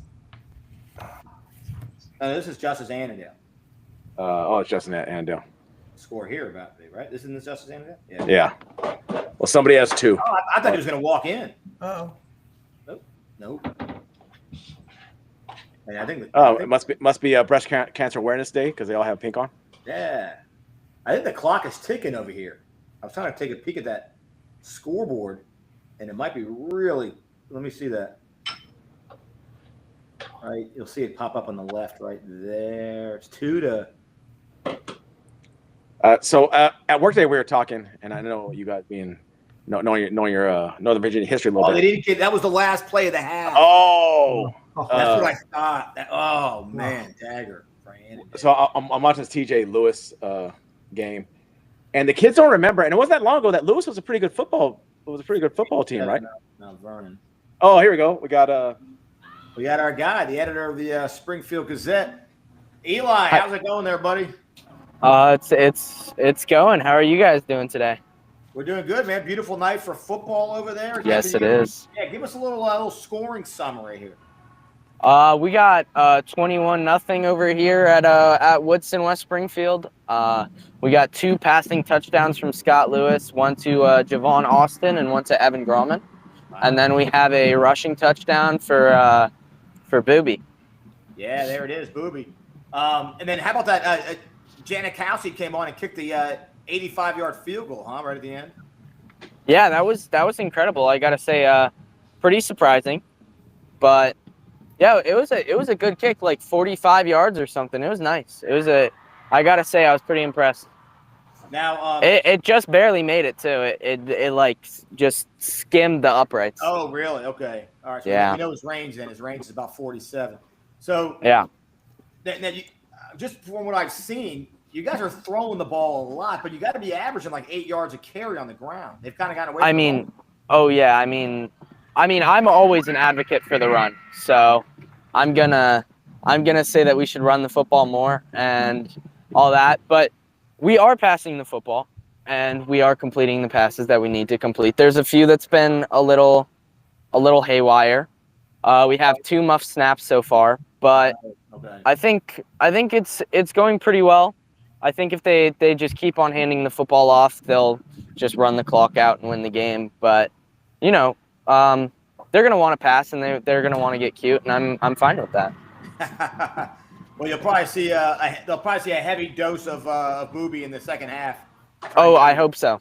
I hope so. Yeah. All right, buddy. Well, join us in the second half, pal. We appreciate you coming on. Of course. Thank you, guys. All right, thanks, buddy. All right, there he is, Eli Beegler, the editor-in-chief of the Spartan Gazette over there in West Springfield. I think everybody's the half. I don't think. I know we have Colgan and Garfield. They're still. And that's the one that Carl's at. And then Colgan's driving too. let's jump over there. There's a Flint Hill game. You know, I know we don't really cover them normally, but our guys at Dark Visors and Levels are there, and they were going to kind of just say hello and let us know how that game's going. Do St. James, or do we know anything? Do we have any I'll jump idea? over. I saw the red zone here, so I kind of jumped in. Let me run this play, then I'll pop over to Springfield and see what's going on in St. James. Big. I mean, this is Colgan. Yeah, I mean, if Garfield, doesn't win this game, I'm just gonna go ahead and say it. Screw it, I don't care. The odds really are not in their favor to make the playoffs. If they lose. No, it would hurt a lot. I mean, just so many. I mean, someone's getting left out. Although, what's going to help them? Well, it depends, right? Is Gainesville going to be able to figure it out? I mean, Gainesville has 4 losses already. Right. Yeah. Like they've got to run the table and just go 6-4, and that means they have to beat Battlefield And Patriot. right? and Patriot. Now, were they able to knock off Patriot last year? I can't remember. No, they did not. Right? They beat him in the regular season, I think, but then they didn't beat him in the playoffs. How did that work? I can't remember. Yeah. I'm getting you an update here, my friend. Speaking of my friend, VA, we could use a little bit of It looks like they're at the half there. Can you see a score? I'm trying, buddy. I'm trying. Can I zoom in with my hand? I'm blind. Can't see it. Like a cell phone. Actually, it looks like 20. It looks like 20 something. Look how big St. James looks from this view. Optical illusions there. Optical illusions. Yeah, every game we're going to stay Garfield, Colgan, because every game looks like it's being half. And actually, I think, if I'm not mistaken, I can get you an update on that score. Looks like it is 16. It's a ball game. 16-7 St. James at the half. Yeah. Someone's updating it on Max Preps. Okay, 16-7. I mean, that Hunt team is according to Max Preps is 128. They're the third best team in New Jersey. And I'm messing around, man. And that program has just traditionally been a powerhouse in New Jersey for many, many years. So that was a huge schedule addition for Coach Dio over there at St. James going up against that team. So definitely playing some tough teams in competition right out the gate. Well, I think when you're trying to establish stuff like St. James is, right, like you got to play the big boys. If you're gonna go and you're gonna put these teams together, like we're gonna want to see them play, these powerhouse teams. Now this year, so I guess because you know a little more because I know you were over there a little bit during the spring. They're not they're 10 games of the 10 games they scheduled, right? They're not. Are they in that other league? Are they officially in that league? Do you know? I don't really know if they're officially in that league. I know like LSA, there's a couple other schools that are a part of that league. The regional team for St. Francis is a part of that league as well. Not the national team, but the regional team. So I think they kind of picked and chose certain teams from there. Oh, okay. Rather than make it an actual conference aligned schedule. Yeah. But yeah, I mean, if you want to play in that echelon, right? Like you got to schedule national teams. I mean, it's just how it is, right? I mean, for years I've been. Well, I mean, although on the West Coast, I watched Bishop Gorman schedule all the big schools. I watched Mater Dei. Concord every year would play 3 national games. I mean, they would go everywhere to play your best school. So I think when you're on that level, like you need to get that kind of competition, right? Yeah, and I think that's part of the goal, I guess you could say, of a private school academy like St. James is trying to pursue, is play at the highest level, bring in the elite athletes to play at that top level, and then maximize that schedule so that you can bring the notoriety of your program nationally like the IMGs and all the schools that you talked about in California, that kind of stuff. And I think, year one, this is a great schedule for DO. And then I think other teams, other national teams will inquire after the end of the year, especially if it continues down the success that's showing right now. Yeah. Westbrook trying to put this game. Trying to put this game out of reach, right? Well, it's zero. These are the only two games that are on right now. This one, we got to keep an eye on Colgan when we have this on, but every other game is at the half. At the half, yeah. I'm watching a lot of halftime bands. Good night for football, though. A lot of people tuning in right now. We got up to upwards of almost 300 people on the Twitter cast, and then you get a knowledgeable guy like Coach VA. Yeah, look at that. Oh, another stack. Mayfield, back-to-back sacks. Don't count him out yet, buddy. Don't you miss being on the sideline, VA, yelling at that kid to throw the ball away? I do. I'm doing my best. Oh, jeez. It's definitely different. This is I think I was telling somebody, this is the first time in 35 years I haven't been playing or coaching high school football on the sidelines. So it's definitely different. I foresee myself trying to make my way back to the sidelines. Look at that. The comeback. In the future. The comeback. I'm doing my best. VA. It's down to 10 seconds. They're going to kick. Here we go. We're going to see another Janikowski. There's no way they're kicking a field goal from right here. Woodson was right there. Woodson was only like 2 yards further. Or 2 yards closer. I guess. I don't. If that's the case, then we need to invest in high school kickers. If I start seeing high school, the protection. If I start seeing high school kids hit 50-yard field goals in regular, then I don't know. We heard from our Johnny on the spot, Eli, that it barely crossed over the crossbar. So, yeah. Let's see. And looks like they're going to kick it. They're going to give it a shot, buddy. Are they really? Yeah. Come on now. They got faith. They got a little Mark Mosley coming out to kick this one. All right. Are they going to hit this? I'm going to say no. They got three guys playing back. He got it off. Yeah, wow. What do we got? I think big play by Garfield right before half. Oh, yeah. I think I'm a little behind you. Now, 4 seconds to go. You gave them a chance to. Yeah. I think we got a big play in the Garfield game. Let me hop over. And we don't get replays here. Looks like Osborne's or Patriots taking care of business. Osborne Park. That's a half. This should be the play then. I'm really surprised Troy Hamlin's not gotten more love. Yeah. That kid can play, man. Oh, here it is. Speaking of which. Boom. What happened? It was incomplete, but it was there. But then he follows it up with a big, huge run right here. Okay. I think we've been around football. All of us here have been around football for a long time. I think at the next level they have certain tangibles, right? That they expect out of certain positions, and I think with Hamlin, he's a super athlete and he's a great quarterback. I think sometimes his size goes against him a little bit when it comes to college recruiting, but maybe.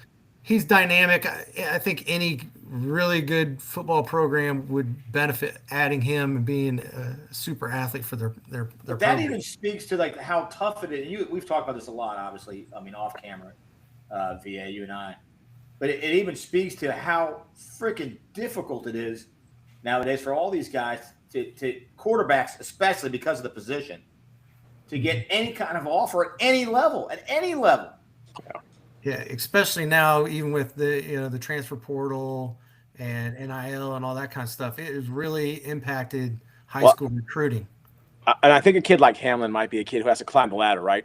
Right. Go low D2, ball out, jump up, maybe what's it, FCS, jump to there, do well, and then maybe his senior year, right, make that final jump to D1, right? He's got to prove himself for the next 3 years, kind of jumping up, right, kind of prove that he can play position. Because I was looking at his Twitter page just the other day, and again, I could be wrong because I didn't scroll down, freaking 1,000 slides here.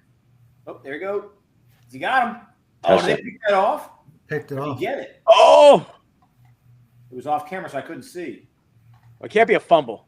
There's no way you fumble in the end zone, right? That's just a touchback, isn't it? It could have been a fumble in the end. It could have been a fumble in the end zone. I think they picked it off in the end zone, and then he got tackled in the end zone, so that's a touchback. The touchback, right? You can't fumble the ball if you're a defender, you can't fumble the ball in the end zone, right? Well, speaking of, we're talking about him right now. I don't believe so. I could not find, and I saw some visits and all this stuff, but I didn't find any offers. And you can correct me if I'm wrong. The Carl would be the one to talk to about that. Yeah. Carl's at this game. We can ask him when he comes in. But that, and if there was an offer, actually there was one offer that I saw. I think, unless it was Kellen Lewis, it might have been both of them. It was from Hampton Sydney. And how I feel about Coach Lavera at Hampton Sydney. I think he's doing awesome things over there. Phenomenal coach, yeah. But my whole thing is there. That just goes to show you right there, top-notch quarterback. And then look last year, the two quarterbacks from Prince William that were, could have been all region guys. Maybe they were all region. Patriot and Garfield, both quarterbacks. Patriot and Gainesville, right? They had Patriot and Gainesville. Kilmer? Sorry. Colton Kilmer and Knutson. Yeah. They didn't get their offers, and like maybe one or two Division III and one or two Division II offers till like late. Mm-hmm. Right. Yeah.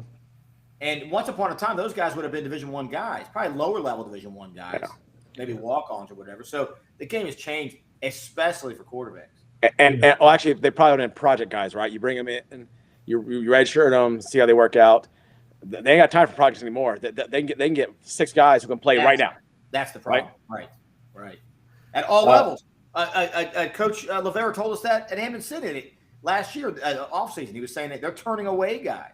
We finally got some live action second half. We got a Woodson kicking off to West Springfield. Yeah, like last spring. Actually, I take that back. I thought he was about to house call that. Well, real quick, while we have most of the games at the half and coming back, our sponsors, as always, some of the best. Now, and VA's lost 35 pounds. VA's about to gain 36 pounds back. Looking at this list of delicious excellence. Lebanese Taverna, Jimbo's Grill. VA, I know you love Jimbo's. Yeah, Jimbo's is literally like 2 blocks from my house. Best wings in Northern Virginia. There it is. I love me some Jimbo's wings. So we have not got a chance to have the wings. Are the wings really that good? They're legit. They are legit. What flavor are you going with there? What are you going with? I'm old classic buffalo. I'm a classic buffalo. Give me some ranch sauce and give me I'm a blue cheese guy though, but I do like classic. Give me a whole thing of paper towels because I get messy. Vienna Inn. I know you love Vienna Inn and the chili dogs. Shout out to Coach McNabb. Yeah, McNabb, an all-time record holder for chili dogs in one sitting, 30-minute one sitting. That's definitely one of those places. Whenever you're in Vienna, you gotta go hit up Vienna and get some chili dogs, man. You can't beat them.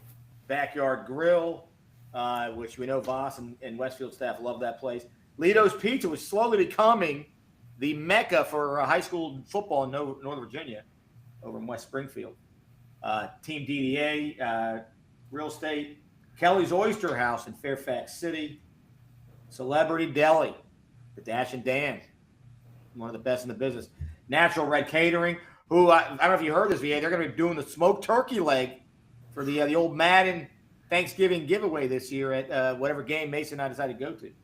Yeah, I love them. Gotta love them. I'd have to try it to see if they can rival the Hokies Virginia Tech smoky turkey legs, because that's a must every single time I go to Virginia Tech too. So I'm sure the kids will enjoy that.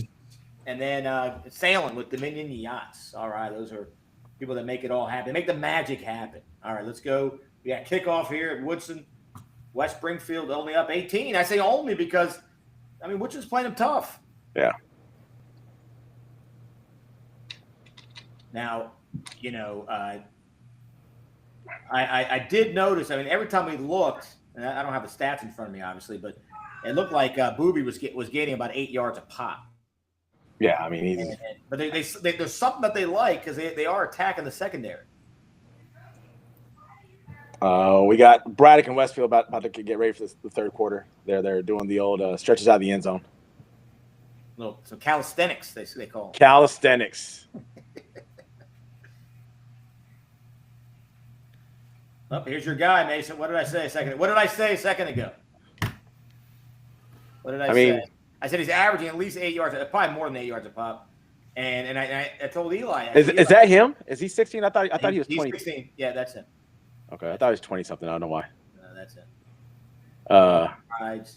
I don't know what they're feeding kids in Springfield, but it must be a lot because those kids are huge now. Goodness. I think that's something that's always been at West Springfield. They've always been huge up front, always. Yeah. Now, back in the day, they used to just chuck the ball all over the place, but then they started running behind it. Hey, it's Carl. What's up, gentlemen? Hey, there he is. Man, I picked a fun one, didn't I? But a lot of flags, but it's a fun one. It is a fun one, man. Hey, first off the bat, Carl, before you kind of go into the what's going on, we had a question. We were talking about that game. We're talking about some of the players. You're the guy to ask. You're the guru. Hamlin. Does Hamlin have any offers yet at any level?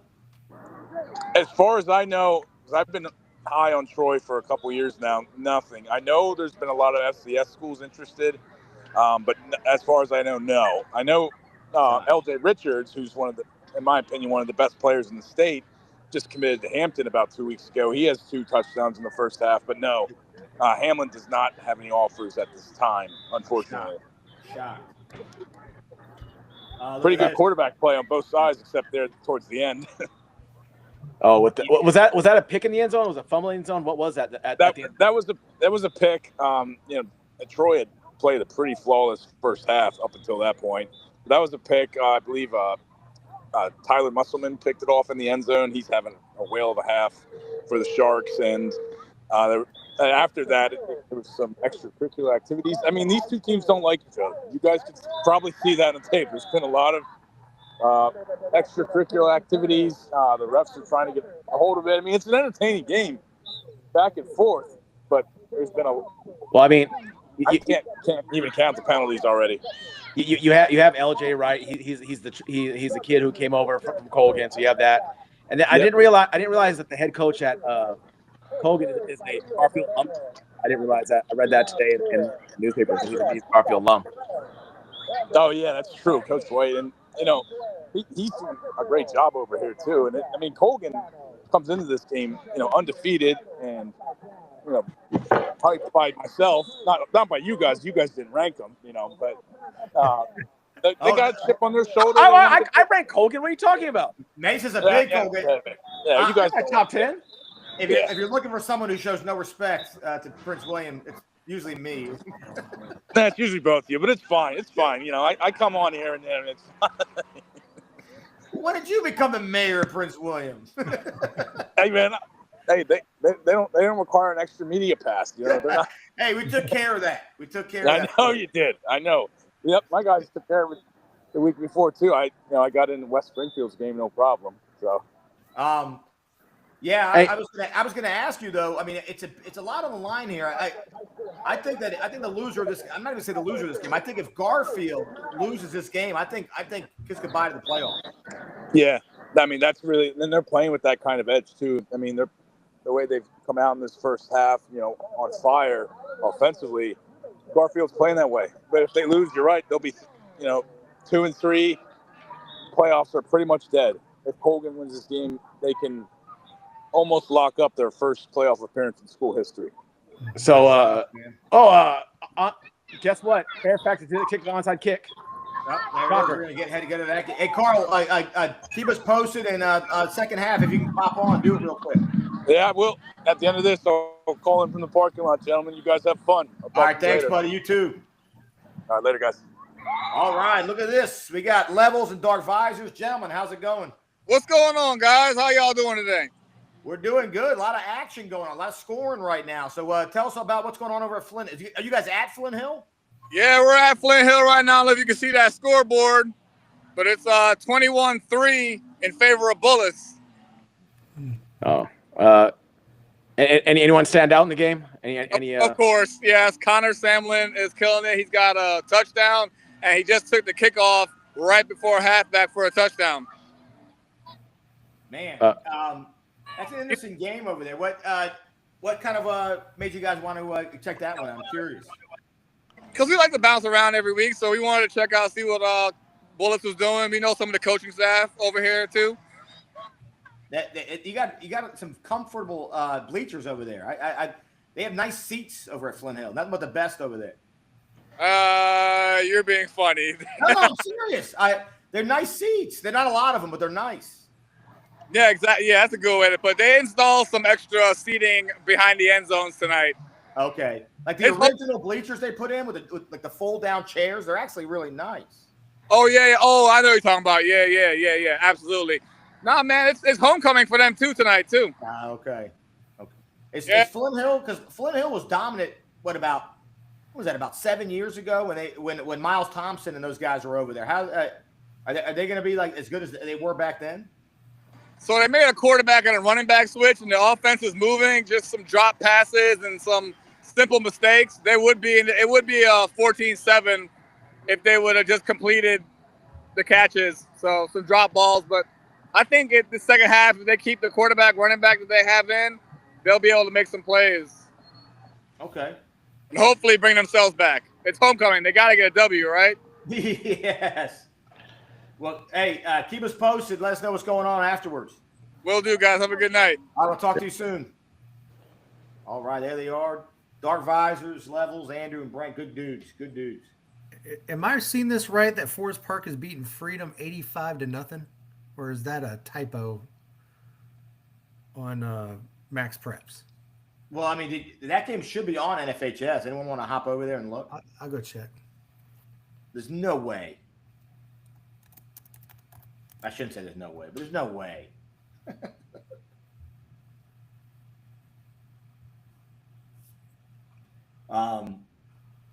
Westfield could come down and score here. Do you know how big that blocked field goal is?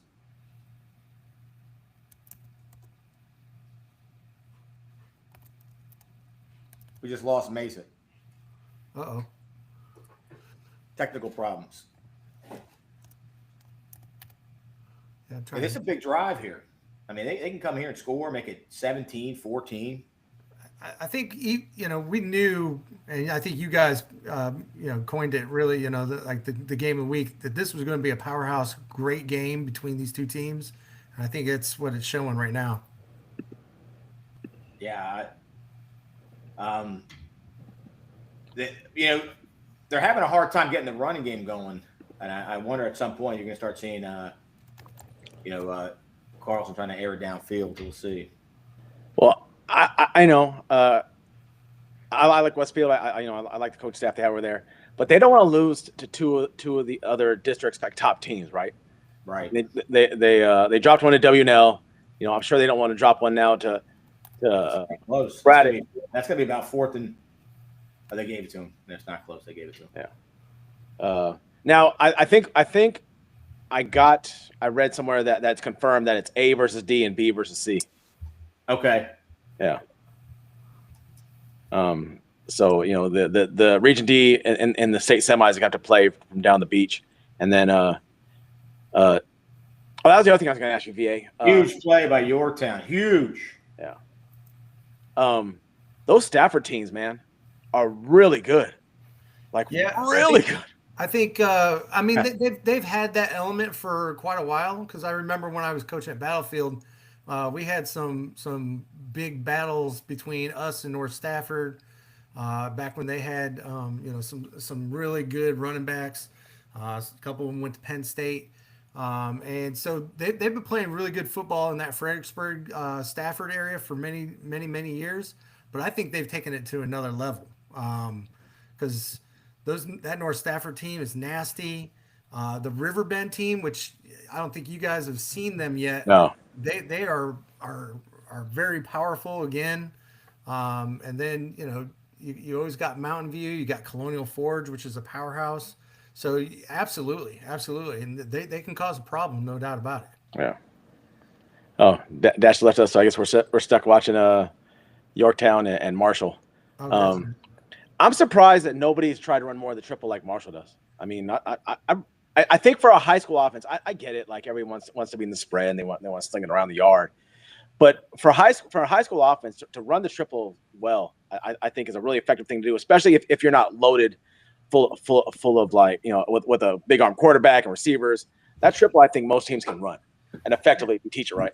Yeah, I think, you know, it's kind of played to your strengths, you know, your personnel and being multiple, because they kind of spread it out a little bit out of that triple option too. Yeah. But, you know, at being a defensive guy, defensive coach, as my background, it's always tough to go from week to week and get new styles of offense because it's hard to replicate that in practice. Yeah. So, you know, some teams by having that alternative style of offense gains you a little bit of an advantage from week to week because it's tough to duplicate in practice. Yeah. So the triple option, wing T, like, you know, Battlefield kind of converted the old traditional wing T this year. And there's Brady Owens. Brady Owens, yeah. Look at that. That looks like freaking Gronk. It looks like a man playing in like youth league. He's a dude. Where did he commit to? Rutgers. Yeah. Rutgers. Under Shiano. Yeah. Touchdown Fairfax. It was a while ago though. I don't know if you want to try to catch it, but well, let me. We can stay here in the red zone visit. Oh, good tackle. But Fairfax is up now 15-0 in South County. Man.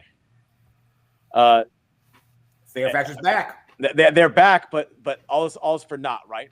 All they're doing is ruining team seasons. That's all that's their whole. That's gotta be their whole thing, right? Are we sure about that? Is there any VA actually is the one I was talking about on the show, on the live show, when I said I don't think someone said that the new rules you can't appeal it. Is that correct? They cannot appeal it. I don't know about the appeal process of the new rules and that kind of stuff, but by them kind of you know self-reporting. Why would you? No. The only thing I could see is if good point. You know, that's a good point. A parents group or somebody tries to file an injunction or something of that nature, right. Kind of similar to what which could happen. In the field situation last year. So I could see that, but I don't think the school or the FCPS school division. Oh, he didn't get it.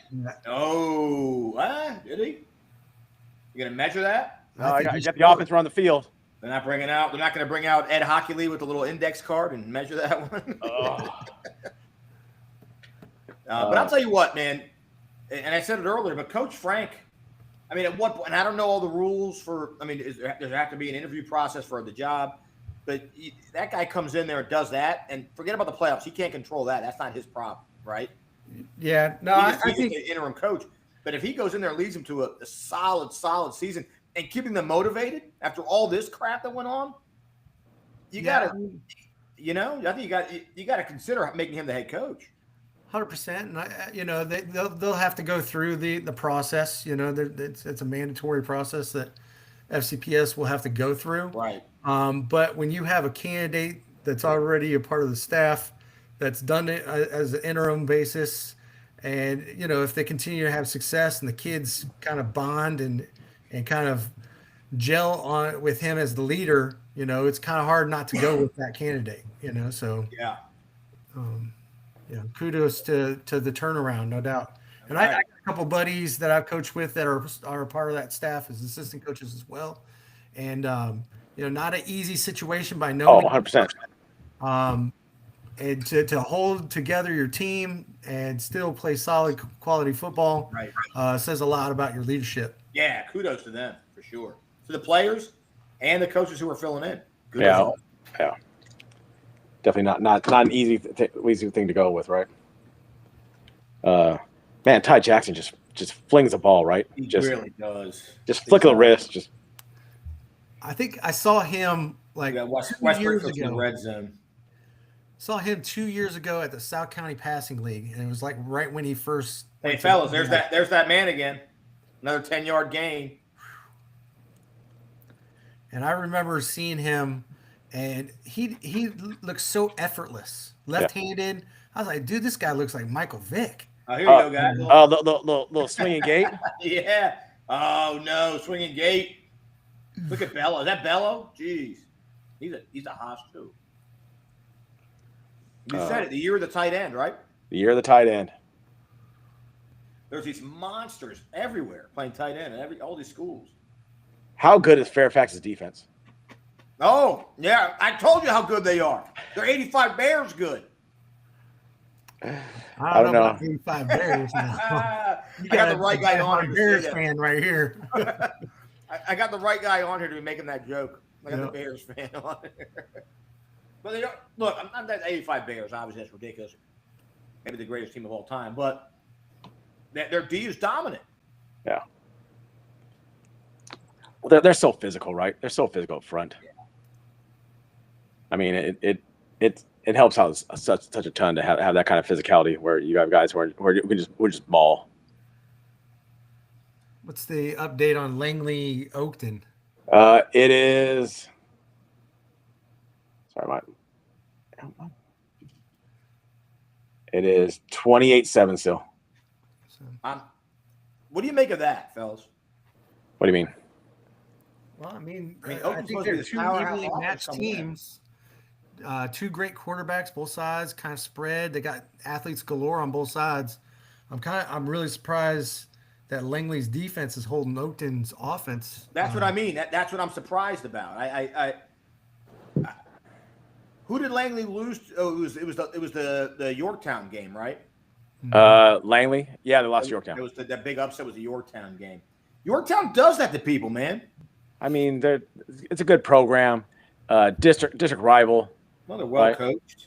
There we go. Watch this one, guys. Look for Javon Austin. Boom, touchdown. Man. Yeah. There might be all right. Time to move away from this one. 35. Not a lot of close games, honestly. No. Most of them are 2-score games. One thing that I have noticed, especially this year, is how evenly matched a lot of these teams are. The programs, the parity among Northern Virginia football is really cool. Patriot, you got AC that has been struggling. Now they're sitting at the top, and then you got the Liberty District with Langley and Oakton. I mean, it's been really cool seeing some of these programs. We were talking about. I heard us talking about this, and usually by this point, you're like, there's one dominant team, right? There's one team you could point to at this point of the year and be like, that's the team. That's it right there. That's not the case this year. No, I don't think there's a team you can point to and say like that's the team. That's the one. Although if Braddock wins this game, now I know they have a loss. I understand they have a loss, but if they win this game, they essentially should be undefeated at this point. Yeah, they haven't lost on the field, right? Yet, so I mean, pretty promising. I mean, maybe Battlefield, right? Maybe Battlefield's a team you point to, but I mean, they should have 2 losses. Yeah, for all intents and purposes, they should have 2 losses, right?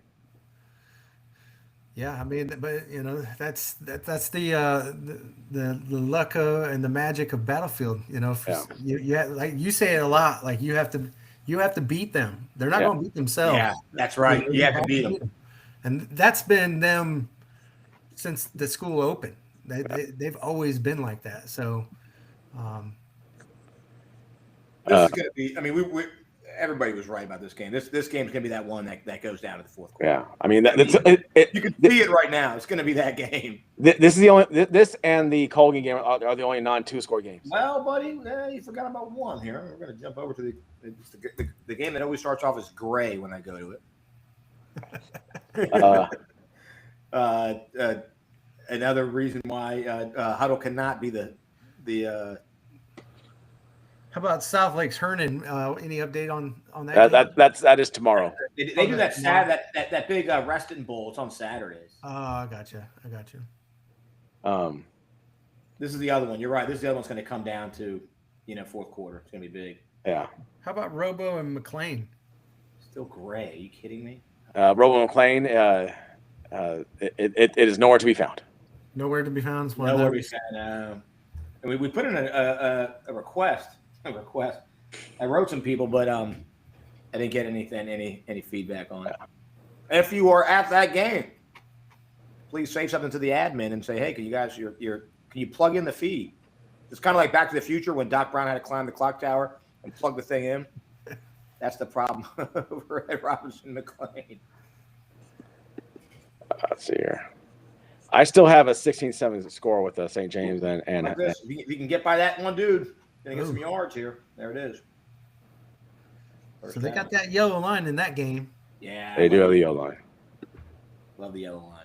Oh, touchdown Woodson. Hey, here we go. Look at that big play. Who's 17? We get a replay maybe. We should, because I think Fairfax has the replays and stuff. I think it's Prince William that does it. A return maybe? Return? Yeah, it might be a return. I can't tell though. I mean, if you want to rewind it, we'll be able to find it. Dash, you want to rewind it?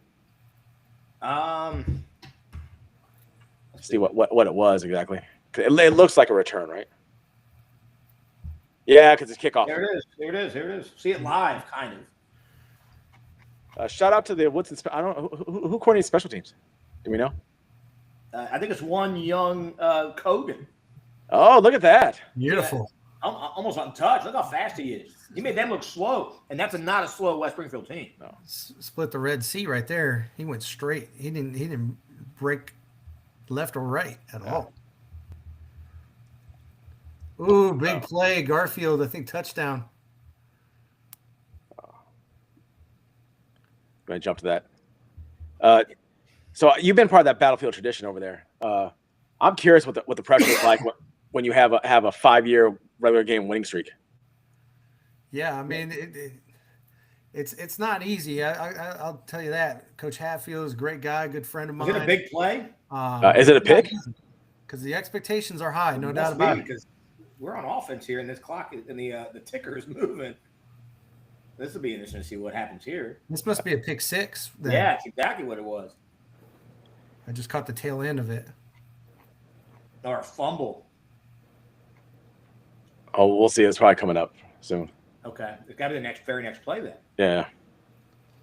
But yeah, the pressure's high. You know, it's a very storied football program. The expectations are high. Well, I mean, not just that though, but like for those kids, Battlefield's not lots of games. Those kids are in the 7th grade, in the regular season. I mean, and I know you come from a power, a power in Illinois. Like to have a winning streak like that to hanging over your head. There you go. At one time in the 70s. Oh no, let it go. 60s, high school there you go. Pick 6. Oh man, they shouldn't have thrown that ball. Again, if you miss doing that, you miss watching your quarterback just cram around like that and then throw it up. And you're like, what are you doing? Well, on one side, I'm like that for my quarterback. On the other side, I'm on the defense. I'm running down the sideline, not taking out the referee, celebrating, that kind of stuff. 'Cause I'm just high energy. No, I'm saying though, when you watch your quarterback run around like chicken with the head cut off, and you're like, just dump it, throw it away, dump it. Yeah, and now with the new rules too, like you can get you can throw it out of bounds. You can throw it out of bounds now. Yeah. You just gotta get it back to the line of scrimmage. Westfield's grinding this. I mean, they're grinding down the field here. I think Hank Stram would be proud of this drive. They're matriculating. You're saying? Tell me. Really are we going to see a field goal? Are we going to see another 50-yard field goal attempt? We know they're in range, and they got the leg to do it. Wow. Oh. Brad's another one though that has taken on. I mean, so they played Forest Park. They've played Madison, Westfield. I mean, those are 3 non-district games. Well, I mean, when you build your program up, and Lake Braddock's been a traditional power for many, many years here in Northern Virginia, by playing that good competition, that's going to prepare you for the playoffs. Yeah. And when you win those games, you're going to get all those playoff points. Now, obviously, times have changed with how playoffs are determined nowadays. So dumb. When I was coaching, I'm not a big fan of it.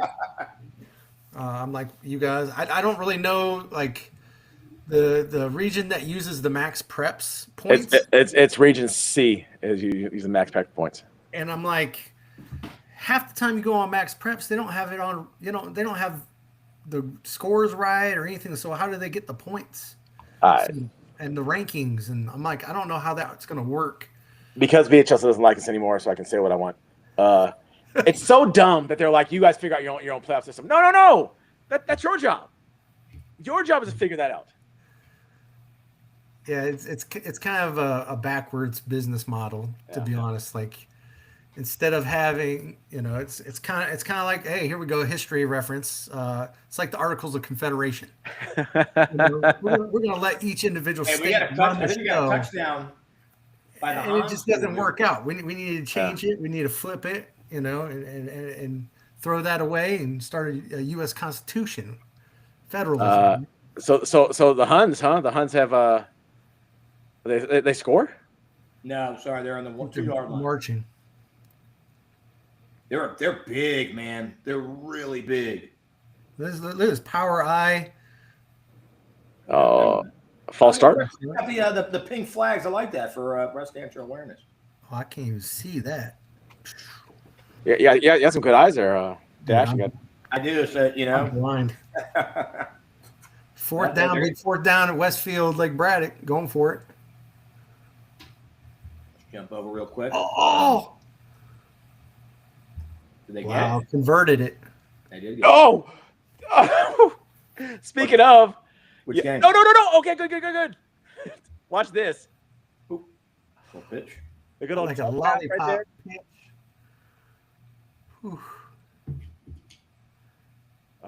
Great pickup. Hey, why are the Commanders practicing at the LA Coliseum? Are they playing the Chargers this week or something? I think they are. All right. They're playing the AFC West this year, so that would make sense. Oh, okay. I mean, you got to love what Voss is doing here. They're just grinding that clock. Oh, Carlson going deep. He's got him. Did you catch that? You got it. Wow. Oh. Wow. Who was that? Catch. Nice catch. Nice Was that ball. Lee? Was that one?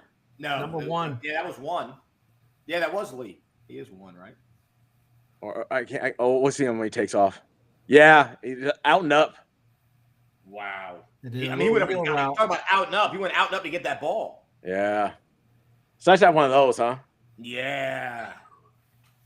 He's a great-looking kid, man. He can ball. And the commander, Ryan Carlson, hit him. I mean, that was a good throw. I mean, have a kid make that kind of play, though. I mean, that's huge. Janikowski puts it through the uprights. No, he missed it. Did he miss it? He missed it. It's a night of long field goals, but missed extra points.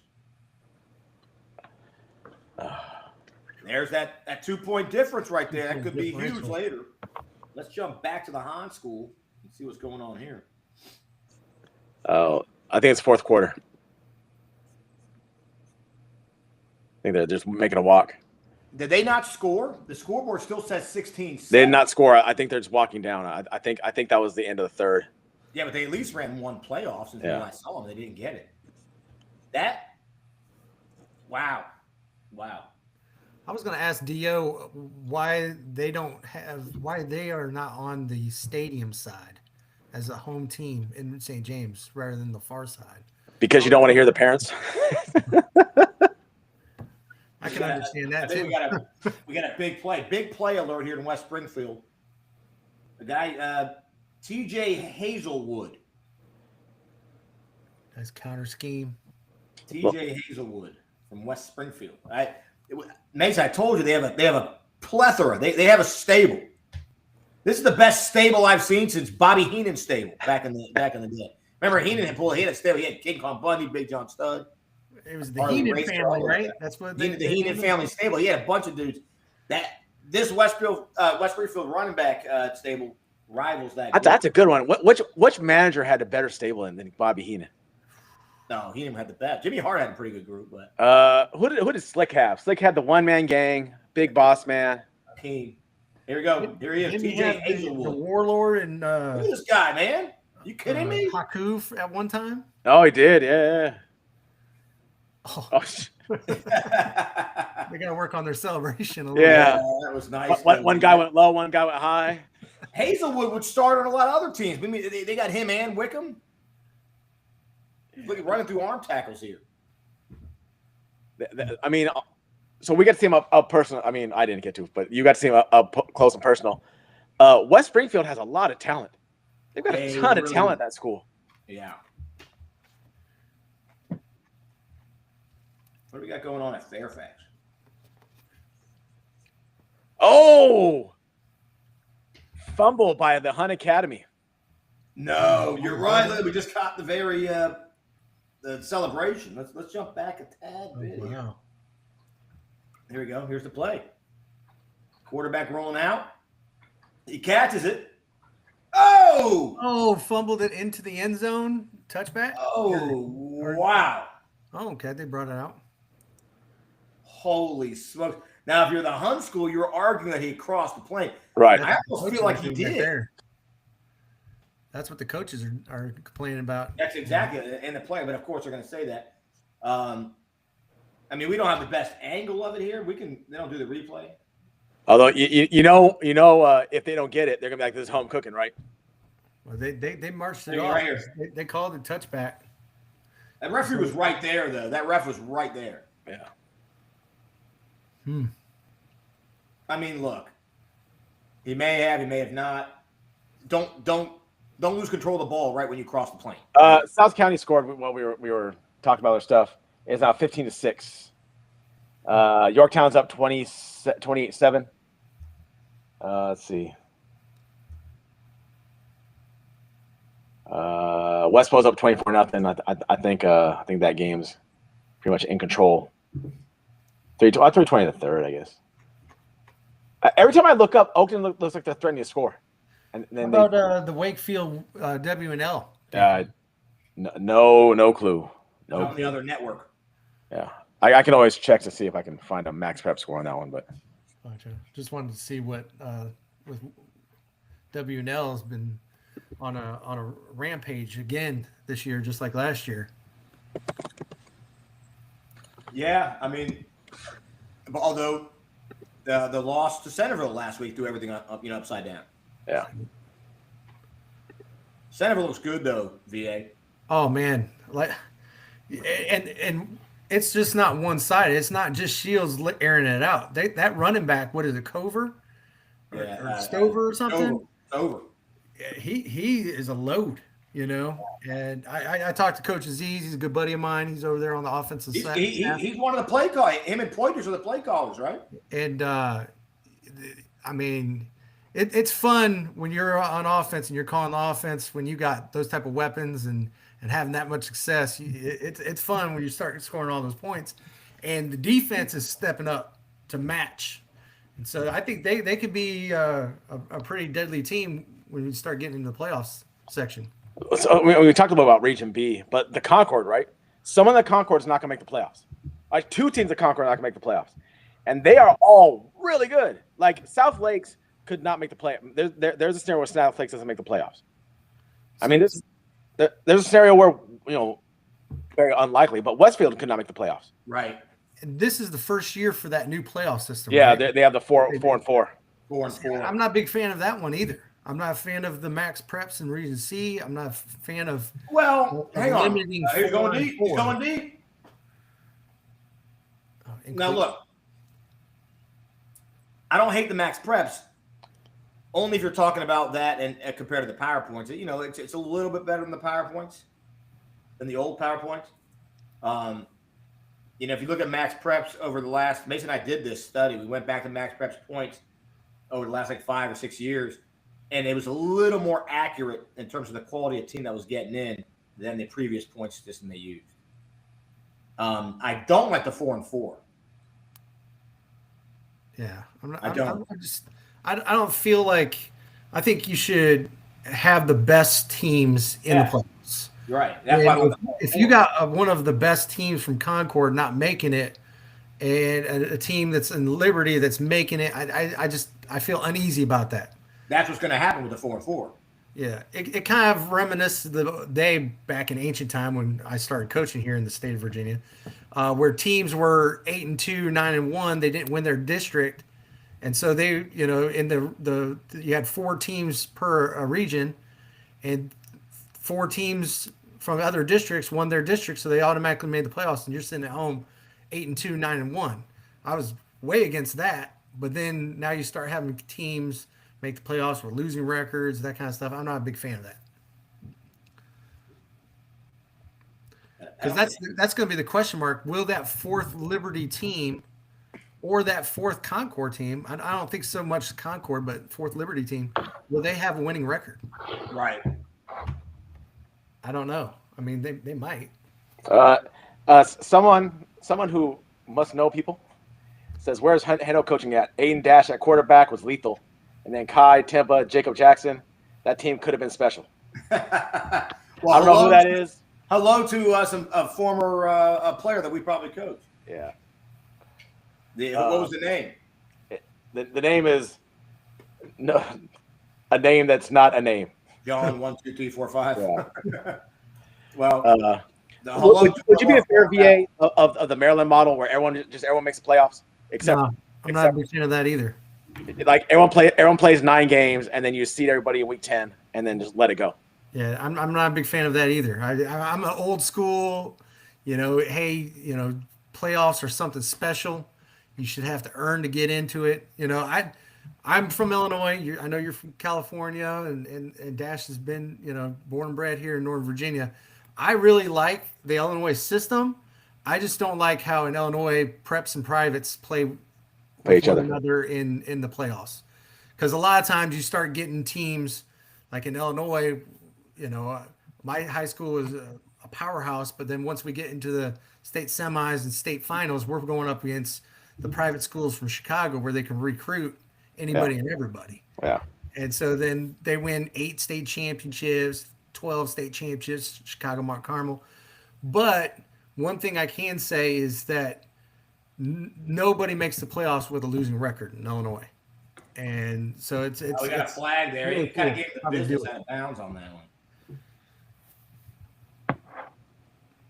And I would love to see something. I know that also travel used to be a major issue when it came to playoffs. People having to travel and all that kind of stuff. I've never been a big proponent of that complaint. Yeah. I think hey, if you have to travel 2 hours, you have to travel 2 hours. I mean, I had to do it when I was in high school. Yeah. I don't know about California. I mean, you can get there, especially. I mean, although traveling to California at 5 o'clock in the afternoon is, if you want to go, somebody to go 10 miles, you're gonna go travel for 2 hours. That's just how that works. There's something to that. Let's see. I'm just gonna park here, man, because we missed there was a big shot play that Bragg ended up missing. And Garfield scored. I missed that one. Garfield. Oh, they're in control now. yeah, I think that might be all she wrote over there. And although when I say that means the other team usually scores and comes back. Well, I know Carl said that the game was really big for I think for Garfield. I mean, for Garfield, I think for Colgan too. For Colgan to get back into district play and still not be able to beat Garfield, and I mean, let's be honest, Woodbridge might be one of the best teams in the state. Yeah, for sure. And so they're going to come in as underdogs at the minimum, right? At the minimum, they're going to be underdogs by a little bit. If we're making a line, probably double digits. I mean, VAU saw them in person. I mean, they have everything. The other thing that was really surprising me when I watched Woodbridge play was how physical those DBs were. Those DBs hit. Is this game the fourth quarter or third? It is in the. You can't look at that. You can't look at the thing. It's been wrong all night. I think it's the fourth. I think so too. And what I think, it's reminiscent, obviously in a big game, but I remember watching. The old Buffalo, the old Bill Parcells Giants, and they were like, we're gonna hold the ball the whole game. We're not gonna let Jim Kelly and those guys. Good old O.J. Anderson. Yes, and I mean he's just possessing the freaking ball the entire second half. Yeah, that's one old school right there. O.J. Anderson. O.J. Anderson. Don't talk to me. Took away my Niners 3-peat. That's right. Don't fumble the ball. Roger Craig. Roger Craig. Yeah, it's the fourth quarter. It is. Although Braddock has magic, right? I mean, they had magic against Madison. They do. Look at Fox. He's bringing the quarterback over, taking his time. I'm surprised he's not calling good old Buck right now. Calling a little trap right now. Gonna call it right now, buddy. Or am I right? Are they lining up in it? Oh, son of a gun! I thought they were. I haven't seen them line up in too much good old traditional wing tee. It's more kind of Westfield pro style, typical pro. So I haven't really talked to Vosser about like timeout. Is he relinquishing the play calling duties and that kind of stuff? All right. So VA, they're 3rd and 5. How many yards do they have to get for you to go for it on 4th down? I would say 3 to 4. You want to get it to 4th and 1, 4th and short. You know. Did Yorktown just blew up? The score was 14-7 last I saw. Yeah. 28-7. Yeah, I think they've. Well, chicken shawarmas for everyone over in Yorktown tonight. But I also think that's 2 down territory for them a little bit.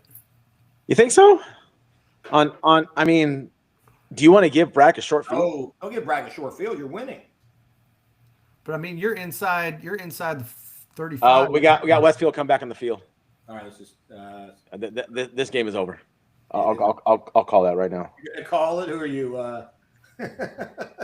Lee Corso. Lee calling. I was gonna. Who's the guy that wears the khakis? Not so fast, my friend. Who are you, Steve Kornacki? Steve Kornacki. My big board. Calling it.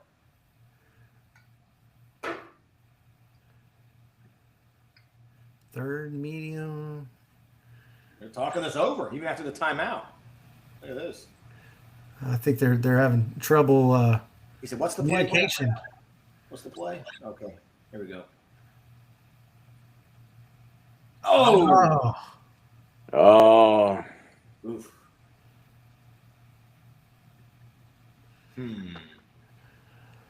Like, what are you doing right here? You going for it? It looks like they're going for it.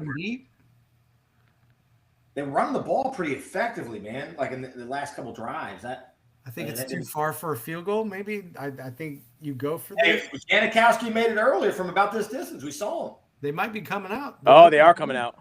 Look at that. You talk about having faith in your guy. Give Voss all the credit. Oh no, they're punting it. Oh, they are punting. Never mind. You play defense. You talk about having faith. You are fake alert right now, right? You are fake alert right now. Yeah. I wouldn't even put him. I wouldn't even put anybody back. Yeah. Because this is going to be kind of a little pooch punt anyway. Oh,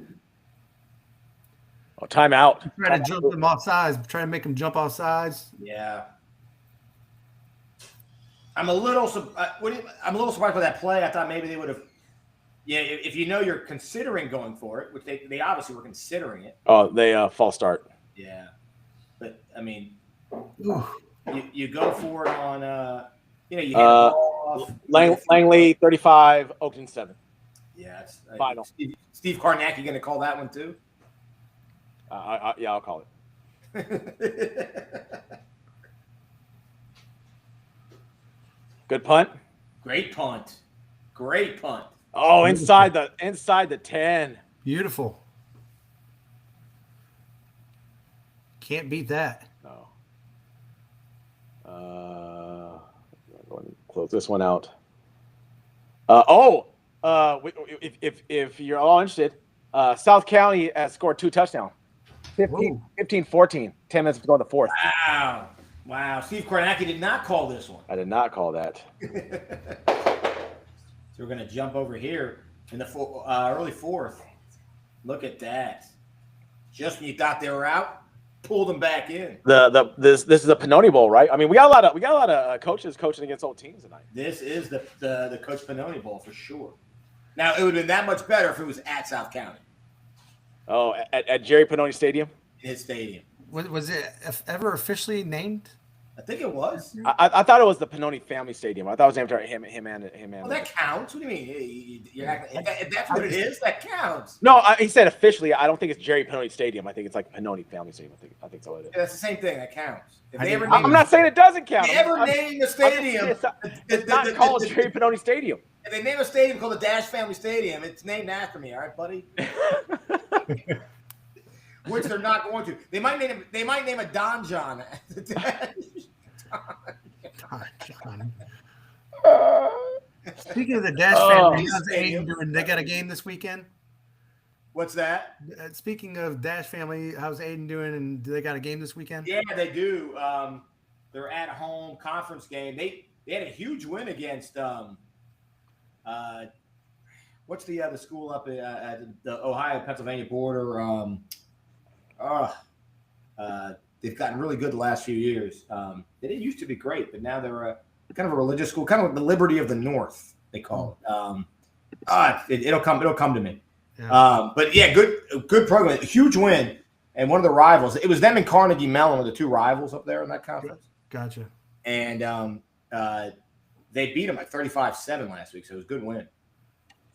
Man, I thought they had a good completion, Lake Braddock did, and then now they're backed up again. So I don't know what happened.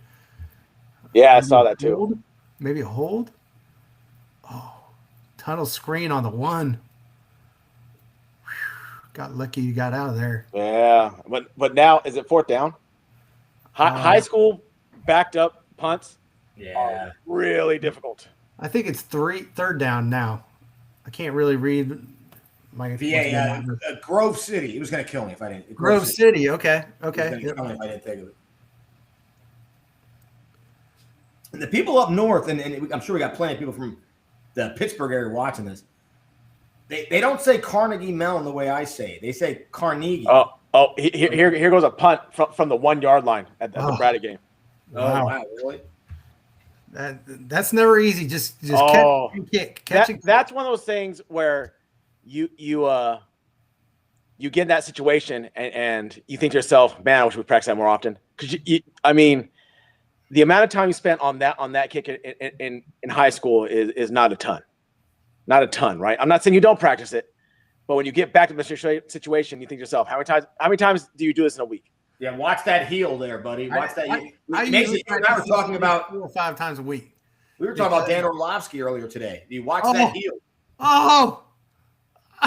No way.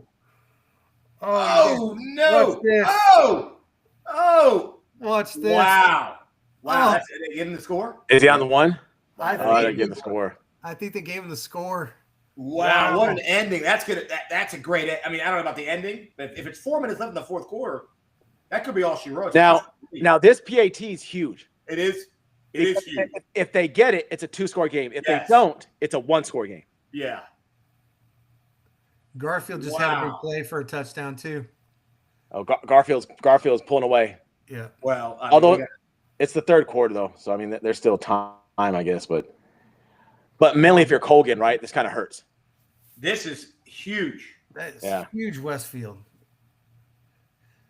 Talk about a complete turn of momentum. They get it. Wow. It's up and it's good.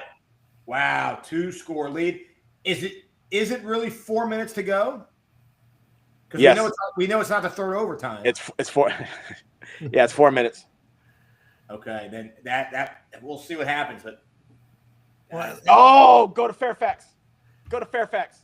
At least this is actually live because I know in the weeks past we've had trouble getting Braddock on it. It was Westpo. Sorry, I saw Westpo and I thought it was Fairfax. But at St. James, I'm ready to hop over there. It is now 6. Oh, wow. It's now a 16-14 game with 4 minutes to go in Springfield. Let's pop over. Of course. The gray screen of death over in there we go. A little faster this time, at least.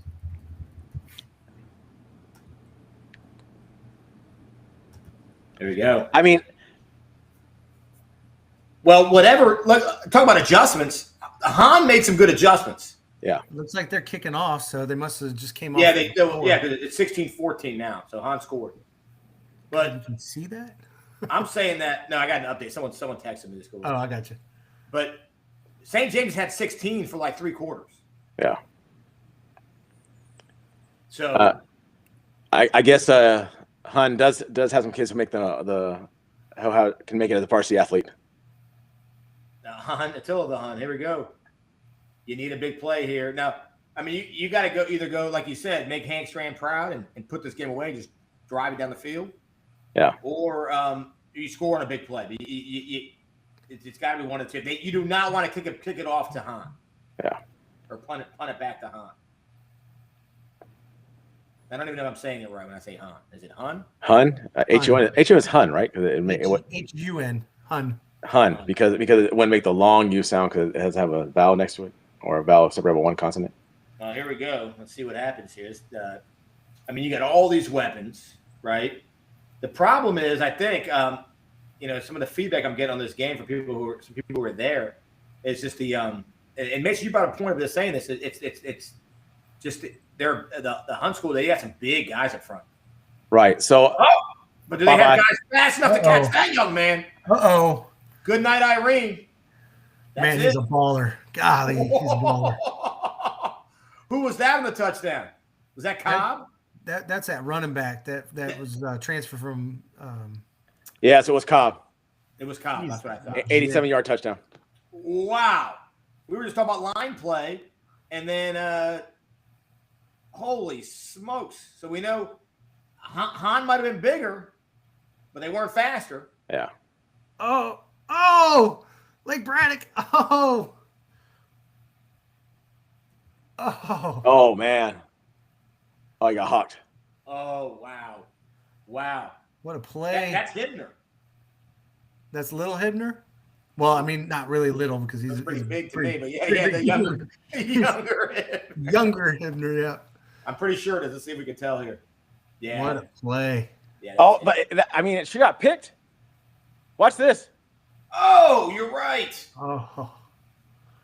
Looking like Brock Bowers right there. Man, talk about trading haymakers. Well, I mean, we thought this was going to be the game of the night. It looks like it's going to be every other game. I mean, other than Fairfax, SoCo. Still got to score, though, Mason. They still got to score. Here it is. Did you get in? You got in? Yes, you got in. There we go. We got a ball game, folks. Oh, now it's getting fun. Now it's what they call the witching hour, right? Here we go.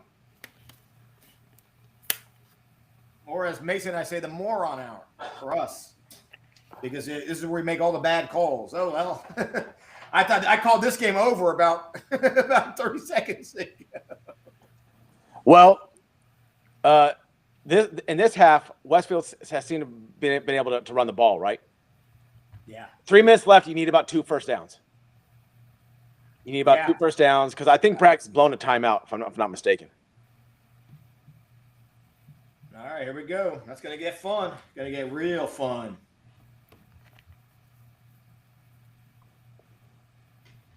All right, so this game is one to keep an eye on. I think St. James maybe. SoCo is driving. SoCo is in the red zone right now, down by 1. Let's go to SoCo. If I can find it. Here we go. Oh, yeah. You might want to close some tabs, my guess. I mean, hey, come on. there's some games that are over. 35-7 right now. Yorktown up with the 7 minutes left to go. We're going to go ahead and call that one. I like this South County quarterback, actually.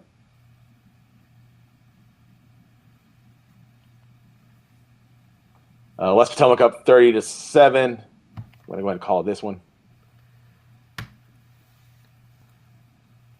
Some gains on my screen. Did you guys get a final score on Gainesville Unity Reed? I did not. Do you know?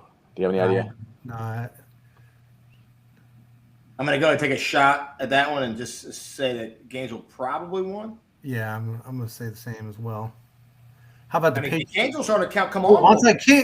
Onside kick. Lake Braddock. Looks like Lake Braddock's got it. They can kick an onside kick now. Wow, that's a big call right there. And the missed extra point by Westfield is huge right now. Big call right there. Wow. Is it going to be another crazy win for Braddock over another dominant Concord team? The Madison ending was bonkers too. Yeah.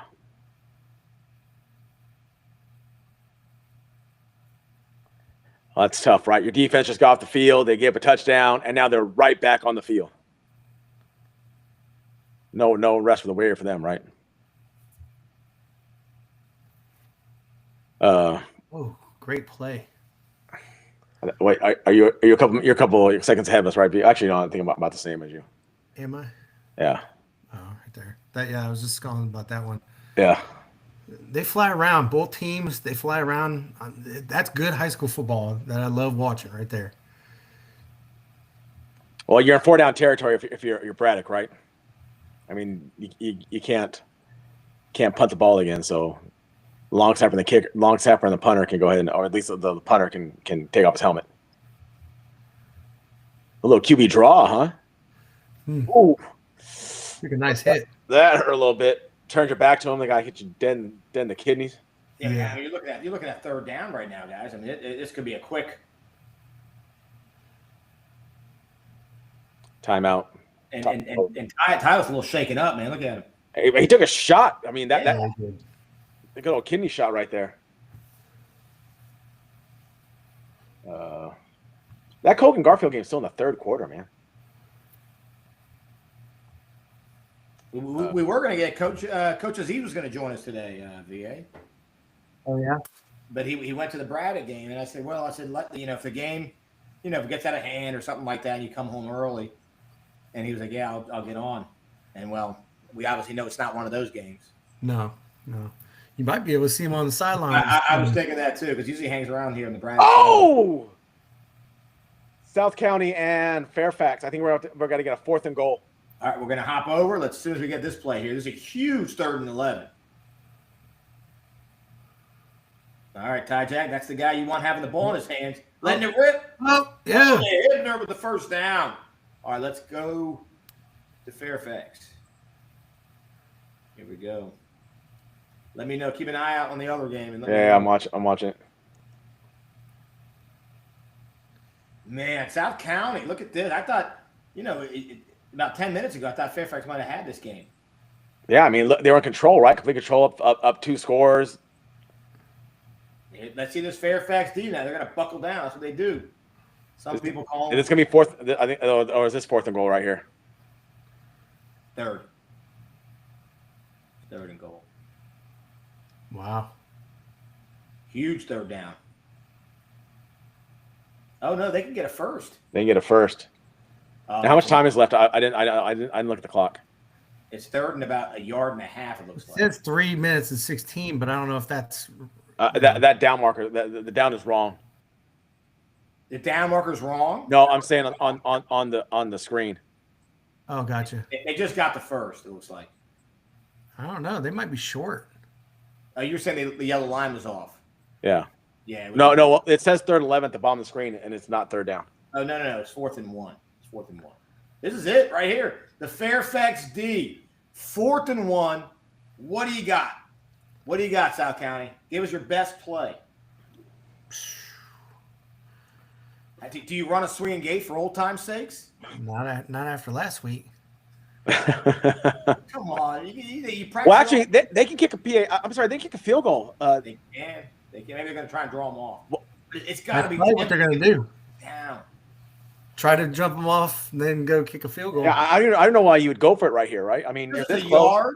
Because it's a yard, and it's 2 minutes to go. Yeah, but a field goal gives you the lead. Yeah, and this. How are the extra points gone tonight? I mean, they got 2 of them. They got 14. A couple blocks. All right, keep an eye on this one. Now we're gonna step out. Let's go back to Han. It looks like Han turned the ball over. I think we may be that game could be over. If that's the case over here in Springfield, let's give their flowers here, right? Yeah. St. James is the real deal. Yeah. Yo! There we go.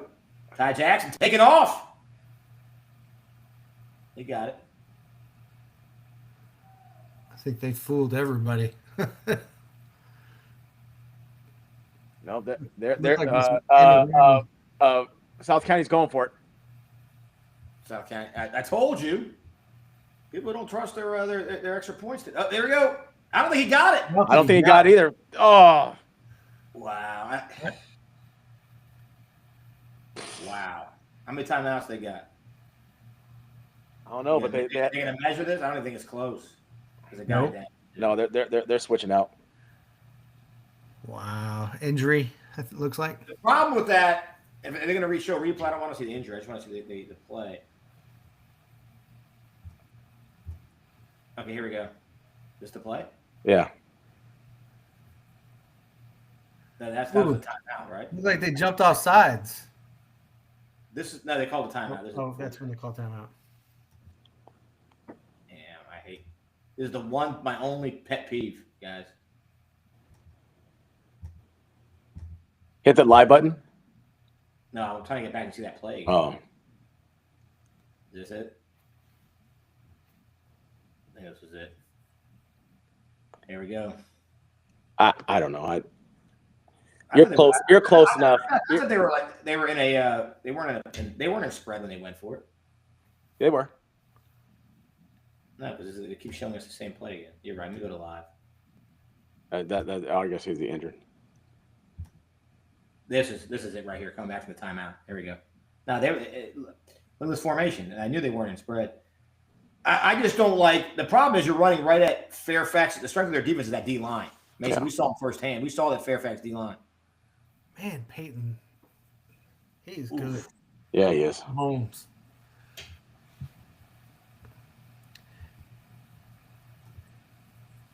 Oh, he almost broke that. He's got that kind of high running. He does. You know, he doesn't crouch over or anything. He kind of is using his vision.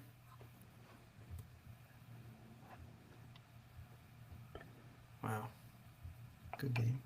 I mean, Lake Bragg's gonna kick the field goal. Looks like. Maybe. I don't know. All right, here we go. Clock's ticking.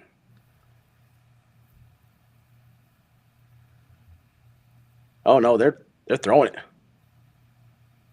Wow. Oh.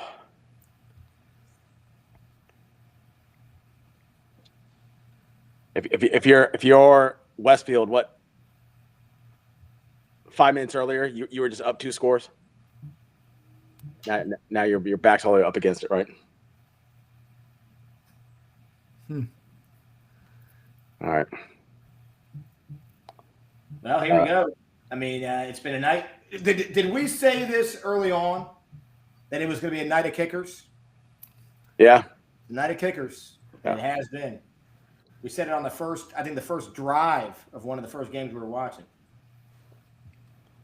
For what's worth, what's the score? Not a touchdown. They're only down 18. There you go. With 2 minutes left. You being a wise guy. No, I'm just saying that they've been scoring points in the second half in that fourth quarter. The return was it was key. I think they've scored almost 2 touchdowns in the fourth quarter. Here we go. I mean, now they're just going to run the ball, right? Oh no, they're throwing it. People are celebrating at Braddock. No, I think they're sidelined. It was close, but. Okay. Whew, man, I don't know. Like, you throw an interception right here. Oof. St. James up 29-14. Another touchdown by Avion Cobb. Whew, I don't know about this. I'd be running this until and then kick the field goal. I don't know about throwing it all over the place. They always say that there's a couple bad things that can happen when you start throwing the ball. Here he goes. Here goes Ty. Oh, he throws it up. He's got him. Wow, he got it. Wow. Hibner looking like Travis Kelce tonight. Hibner took over that last series. Yeah. Right. They all come up. They lose him. Wow, there was no Lies in the backfield. Yeah. Wow.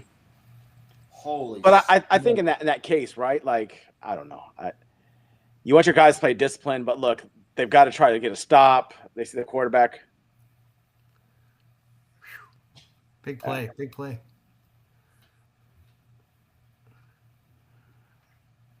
All right, Fairfax is stuck down inside their own 5. Yeah. They're going for 2. No, Got it. Easy.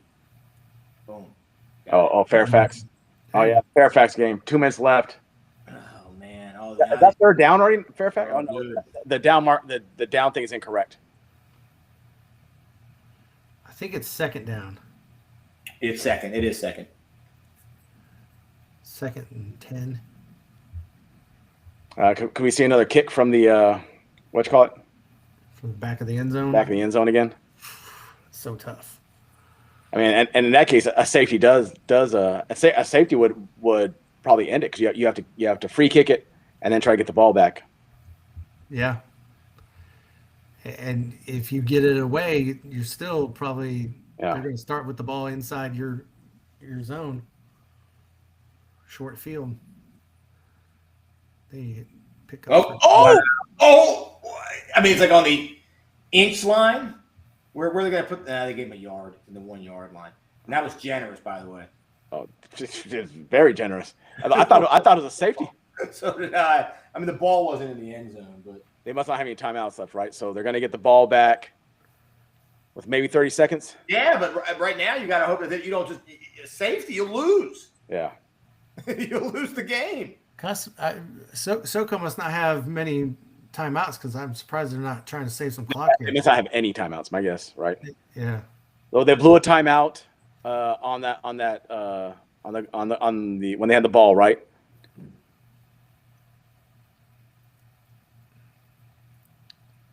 Did they fumble?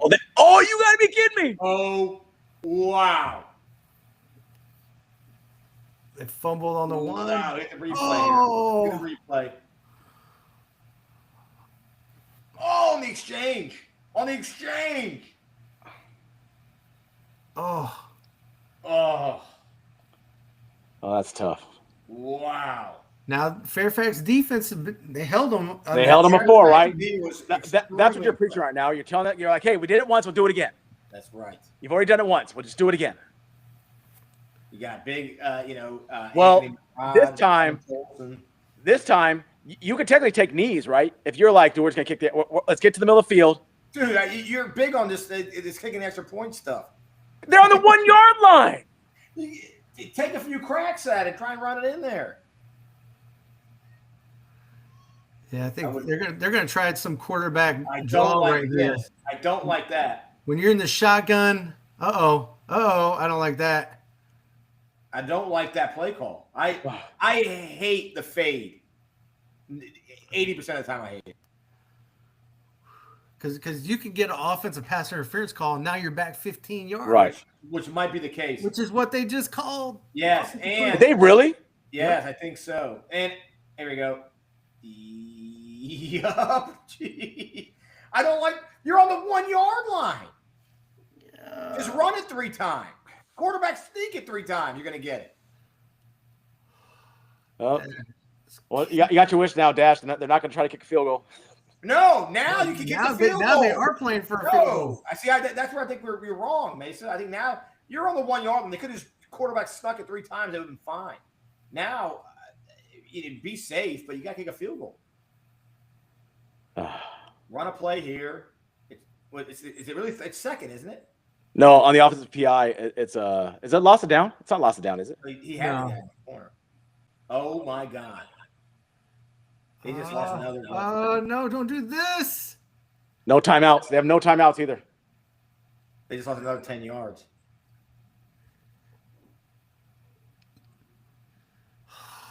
Throw it away. Throw it away, kid. Throw it away. Throw it away. Throw it away. Throw it away. No. Oh. Wow. Who called a timeout? It wasn't fair for Well, that. South County had to. They must have had one left, but why weren't they? Why would they run a timeout when they were trying to get the ball back? I don't know. Wow. I think. Am I right? Look at this. I think we had a turnover by Westfield. Looks like that's a ball game. Braddock has a ball of first and goal on the 10. 24 seconds. That game is over. Well, Great game. They're taking knees. great game. Let's That's go a back heartbreak. to this is the game right here. This is the game. And I would not have seen it coming.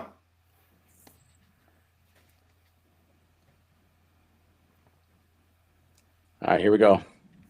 It was robbed by an old lady in a motorized vehicle. I didn't even see it coming. So they're trying to put some more time on the clock or something.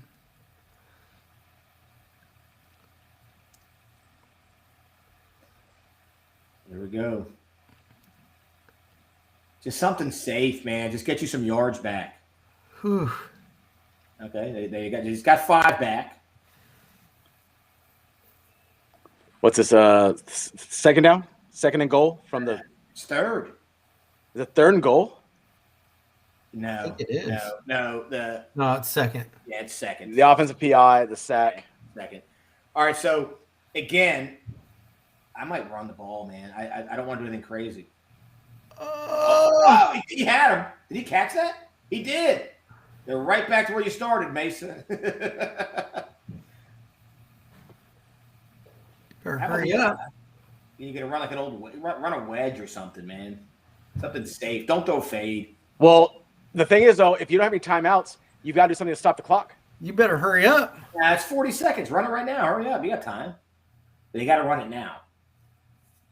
You got to run it, and that kicker needs to be on the field, ready, right there, right on the sideline, ready to go. There it is. He did not get it. Here we go. You got to hold on, Eli. Eli, how you doing, buddy? We got the last. I'm good. Play. How are you? Good. We got the last play of the Fairfax South County game coming up right now. 15. Ooh, 14-15. They might not get it off. They're running their 9 Oh, boy. seconds. 8 seconds. Hurry up. 5, 3, 2. Oh, don't call timeout. Don't call timeout. Oh, no. They You call timeout? Yes, the Fairfax. coach ran all the way to the field. Fairfax got the timeout. You're Did he make kidding that? me. He Oh, made the kick, though, right? did he make it? I think he made it. It doesn't matter now. Eli, man, Yes, sir. crazy game over there, huh, buddy? I mean, 41-23. It was a fun one, that's for sure. So Woodson scored some points late in the game. Did West Springfield, they have some of their backups in, or what happened there? Yeah, it turned into a little bit of a JV game at the end with a few of the JV guys getting in. So, it was good to see a few of those guys get their first reps on varsity. I like that. Who's that running back you guys had? I like that other. Is it like Leatherwood? No, not Leatherwood. Oh yeah, Hazelwood. He's a monster. All right, here we go. We got Here's the kick. Here's the kick, Eli. This is a big kick for you guys too, by the way. Oh yes, it is. Here we go. Did Fairfax call that timeout? Yes. Why got did it. Fairfax Game call the got it. timeout? Ball Yeah. game. Wow. Ball game. Wow. I want to know if he made the first one. He did get it off in time. I'm though. going back to check it out, Dash. We'll watch it. He did get it off in time. I'm almost positive he did. I'll rewind it here and check it out. That crazy ending there. I would have never called that timeout. No, I wouldn't have either. Look at this. Yeah, I It's wouldn't have done either. Like a just a crazy, like just fire drill here. Yeah. Here they go. All right, so 3. He got it off. I think it was in. Yeah, I think it was in too. Yeah. So Eli, anybody else stand out in the game for you in the second half? Yeah, I thought TJ Hazelwood played really well. I thought Gavin Cabus made some good plays as well. I thought it was just a great game overall for all of the guys. And just they all played very well. Yeah. What what year is Hazelwood? He's a junior. He plays JV running back for West Springfield. He's a junior. He's doing really well this year. I think he's averaging a touchdown a game. Yeah, I mean, that's going to be a nice 1-2 punch next year with him and Wickham. Yeah. I mean, and then they have that whole running back group is amazing. They have Gavin Cabus, they have Dylan, they have Terrence, they have everybody. It's a great running back group. Hey, yeah. Who do you guys have next week? I haven't cheated ahead and looked. We have Brady Owens in Yorktown. Oh, that's a fun one. That I think that's game of the week. That's game of the week right there. Could be game of the week. Look at Eli. Eli's already calling games of the week. I like that. I'm calling that game of the week right there. I like that stuff. All right, Eli. Well, thanks, buddy. We'll catch Thank you guys. Have a nice time. You too, buddy. Well, guys, that's a good little game next week, actually. Is any game like even Colgan and Garfield, the only one left. Oh, it's the only one left, and they won that. All right, we're gonna get out then. Two big thrillers right at the very end, right there. Two big games. Man. Oh, bring it back here, gentlemen. Bring it back here. What's going on, fellas? Crazy night, man. Yeah. Lake Braddock, huh? I said before, I think maybe I didn't say the show. I mean, I just told you this in conversation with you, Dash. If Lake Braddock wins this game, I think you now can say that they are the clear-cut number one, right? In at least the region C and D. Yeah. I think you're right. They have to be now, right? They have to be 100%. They have to be. Yeah. Wow. Westfield, I mean, a good team, dominant team. They're going to be there at the end, but they've lost some games. Like you said, they've lost games against big time opponents. Yeah. Now the thing about the playoffs for them, and I keep on harping on this. This helps Braddock more than it hurts Westfield because of non-district games don't count against them. Yeah. They can still be the 1 seed in their district as long as they just win their district games. It doesn't. This is not going to affect their seeding. They can still be the 1 seed playing the 4 seed at the Liberty, right? So this actually doesn't affect them. You know, for Braddock, a loss like this is going to hurt a little more, whereas a win is going to catapult them, and it's going to be really hard to catch them at the MAC press ratings from being the 1 seed in Region C. I do think, though, you're talking about Westfield as the 1 seed over there. Madison's still around. They're still in it. Well, I'm just saying right now in the grand scheme of things. Yeah, that's what I'm saying. In the grand scheme of things, I think Madison could end up being the 1 seed here. Sure. Yeah, absolutely. Centerville could be too. Yeah. Garfield scored again, 34-13. Looks like that game is all but over. Now, did AC have a bye week this week? They did. Okay. Yeah, now AC is another one. That's a weird one. But I think the strength of schedule, even if they keep winning games, it's going to catch up to them. Well, they still have the gauntlet, right? They still have to go through Lake Braddock, Fairfax, South. AC has a win over Braddock because of the forfeit. That's right. The wins like this really helps. Oh, a ton. Mm-hmm. But you looked at the prep rankings before earlier in the week. AC was lower than I thought they'd be, weren't they? Right. Yeah. They were like top 4. Yeah. So they're a little lower. But you know, if they have 5 wins right now, you know, if they can find another here or there, you know, 6, 7 wins, I mean, they're probably locked into the playoffs, right? Yeah, man. Well, welcome VA to this part of the show. Here we go, VA. This is hot takes, buddy. Hot takes. As we kind of, you know, the sun sets on this week. Give me some crazy thoughts here, buddy. On it. It doesn't even make any sense because right now it's late and everyone's just kind of falling asleep here. What do you think? Well, I think, looking at the big 3 games, South County, they were kind of almost done for. Fairfax was looking good, came back, win last second kick. That's huge. The battle, Colgan was undefeated, and they're getting beat pretty good by Garfield. So that's kind of surprising, but at the same time, that opens that up in the Cardinal, a little bit with them and Woodbridge. And then, obviously the Westfield Lake Braddock, what an epic clash, and once again comes down to the very end. So Three solid games right there at the very end right here. All right, so I got my hot take, and I'm going to make some enemies, but whatever. This is 4. Hot take time just means exactly that. It's just a hot take. I think with this loss today, we talked about it earlier with Colgan and Garfield, and that loss, even though it was their first, they haven't gone through their gauntlet yet. Am I right on that with Colgan?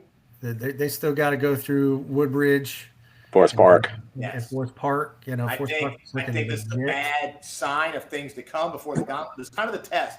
If you win this, you might be okay in that gauntlet. You lose this, that gauntlet might not go so well. I think Garfield makes the playoffs out there. Colgan is not going to make the playoffs. There's my hot take.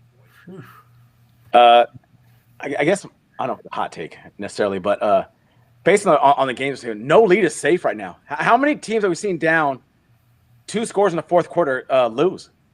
Yeah. It seems to be a pretty common thing over the last. We're on week 6. God, we're on week 6.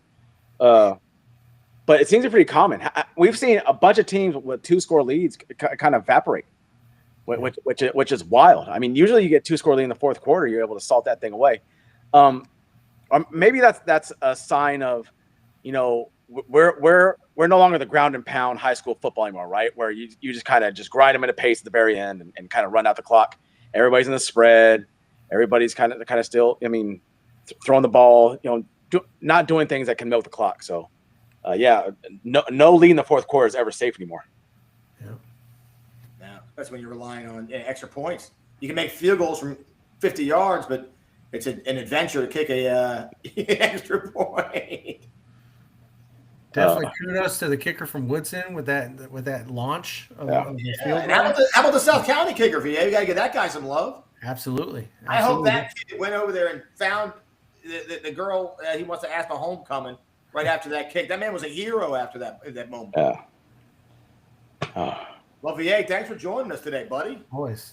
Thank you guys for having me. Crush. You stayed to the gauntlet here. Voss couldn't do it. Voss stayed till halftime, and he called it a nightcap.